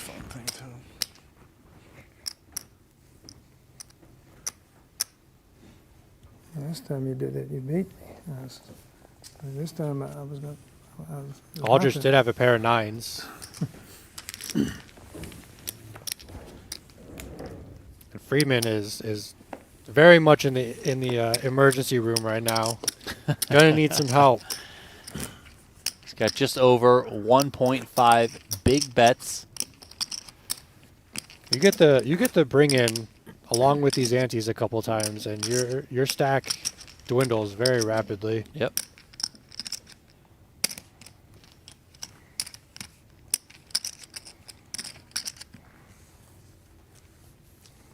Let's see if he can find a hand to go with.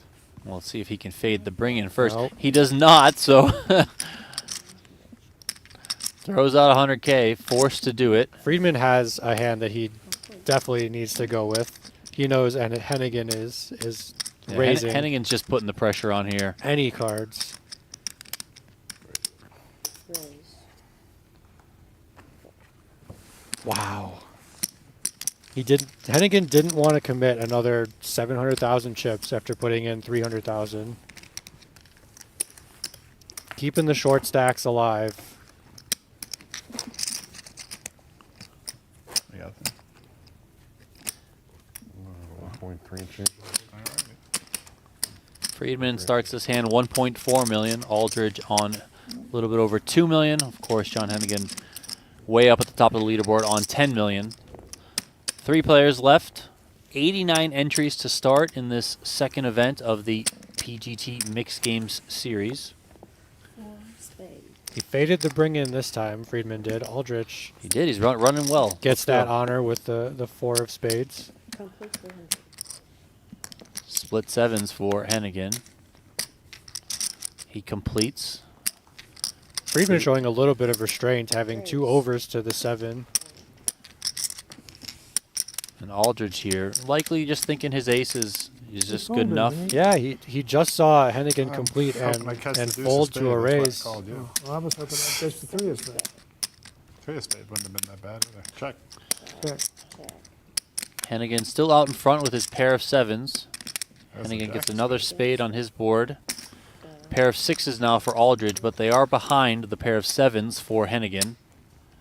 Hennigan does fire a bet here. 1.2. Aldridge raises, Let's call it 3 6.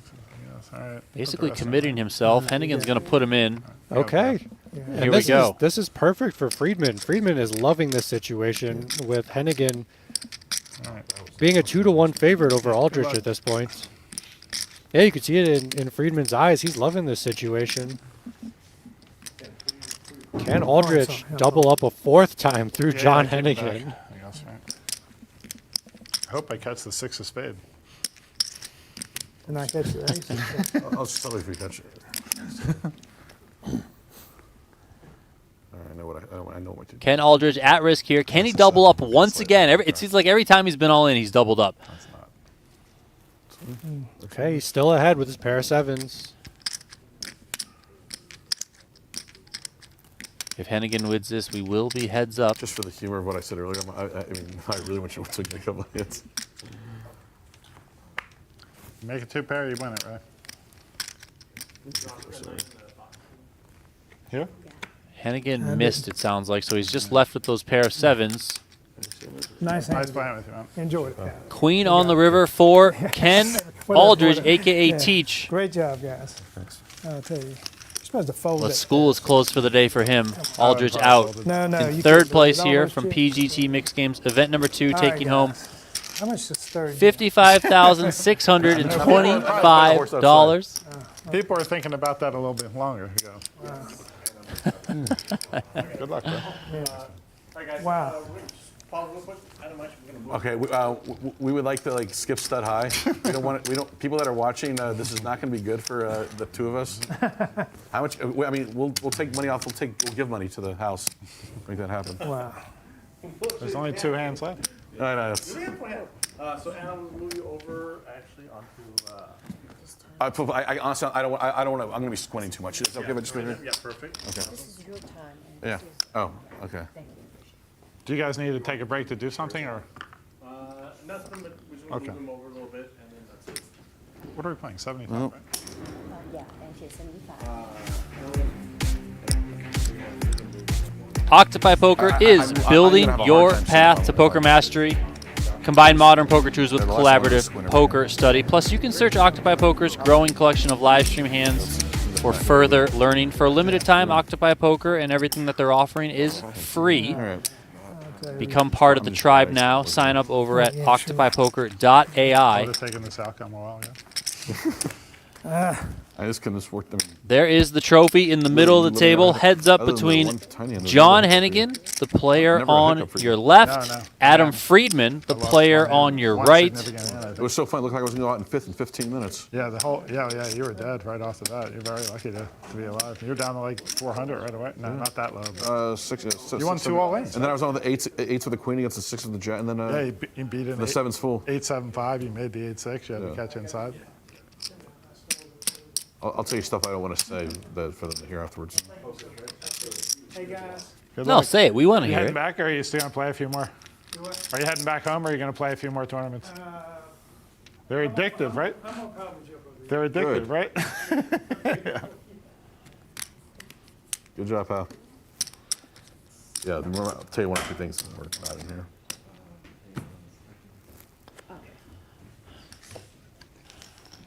John Hennigan with the large majority of the chips in play. There's only about 13.5 million chips in play. He's got more than 12 million in his stack. I So felt this was going to happen too, but I was hoping I was hoping we were going to be deep when this happened. quite a bit of an uphill battle here for Oh, yeah, Adam let's do that. Friedman as we Where- continue where- on with 7-card stud. Right? Okay, sorry. I should probably take inventory. 1.2. Not only does Friedman have such an uphill battle for chips, but for as good as Friedman is as mixed Weird games, he's stuff. got to continue to play stud heads up against probably one of the best, or probably the best stud player in the world. Yeah. Maybe, of all time. Who knows? Friedman isn't a slouch at stud. No, though. I know. It's just like it's just Benny kind of like Glaser, insult to it's just injury in a like, way. what the You're fuck down is the so one much for in it? chips, and you're like, can Yeah, we it's just true. get through the That's stud? why I Can we make the right skip plays. this? Is it Well, I think Glaser? they said this is the last hand to stud Glaser, now. I think. Yeah, Friedman is incredibly lucky to have made it this far. He's played I gotta very mix well it. and Play run all really the well when He he played. needed to. He played that there. like 3 and 4 handed from an ICM perspective very well. I thought. Yes, He for sure. maneuvered his way pretty correctly. Which it's not easy to do. It does require a lot of patience. You also have to just understand, the theory Yeah, and see, the this is gonna be concepts really of good. When you tell people ICM. this is how you play. This is how you do it. Yeah, exactly. Here. Wow, against both a pair. players with Yeah. a pair here. All right, This here we is good go. for everyone else. This is exactly how we play. What did I have? The 4. All the money is in. Hennigan with a pair of 4s. Friedman Oh, with the sorry. best of it with a pair of kings. Well, I didn't even see what we had. Friedman the shortest Wait, stack so here, of Gerhart course. does He it. is the player Yeah, at risk. kind We'll of see if he amazing. can double up once again, stay in this match. If Hennigan can pull this one out, if he can come from behind, he will be the event number 2 champion. If Friedman has any hopes of a comeback, it's got to start here. He's in a Queen really for good spot to Hennigan. do it. 10 for not opposed. Friedman. Oh, that's a better streak for me. I'm okay with that. Friedman looking pretty good here. Happy to have kings, not jacks now. Yeah. Still Happy I 3 didn't cards have to the come for each player. Okay. King for Hennigan. that wasn't 3 of spades for hearts. Okay. Friedman. You got 3 hearts over there for Hennigan. You have 3 spades for Friedman. I cannot be dead no matter what you catch. But I can be really close to the Really? dead. Oh, that's 4. Wow, the Okay. 4. A 4 for Hennigan gives him trip 4s. Just slithered in. Friedman picks up the 9 of spades, pretty which close. gives him 4 to a flush. It gives him 4 to a straight. About to catch too. I mean, if it happens, it happens. One more card in this hand. Could be the final card of the tournament. Okay. Looks like the 8 of And it's diamonds black. for I Hennigan. think it's 4 Friedman. sides. That can't be good. We can see Friedman's 4 going to sides pull the cannot be 9 of good. clubs, which means it's going to be all over. Look at man. Like But I don't know how. congratulations. John Hennigan, Situations. Yeah. Johnny World comes out on top here. Event number 2, This could have been. $5,100 much 8-game worse. tournament. He had the chip lead to start the final table with 6 players remaining. He never gave up the chip lead for all intents and purposes. I mean, he just absolutely bulldozed this final table, ran away with it. He will take home more than $120,000 in prize money. Coming up here at the PGT Mixed Game Series, we have another live stream tomorrow. Kevin, you'll be joining me for that one. Yes, sir. We have event number 3, the $10,000 horse tournament. Live stream will start 4 p.m. Eastern Time, 1 p.m. Pacific Time, both on PokerGo and the PokerGo YouTube channel. And then on Sunday, we'll have event number 4. There you see the field from event number 2. Looking nice and full out there for a little 10K horse. Absolutely love to see it. All right, that's going to do it for us. My name is Donnie Peters alongside of me. It was a pleasure to have you. Kevin Gerhart, thank you very much. Both of us will be back tomorrow as we call the final table from event number 3. For now, you guys can head on over to pgt.com for live reporting. Have a good night, everyone.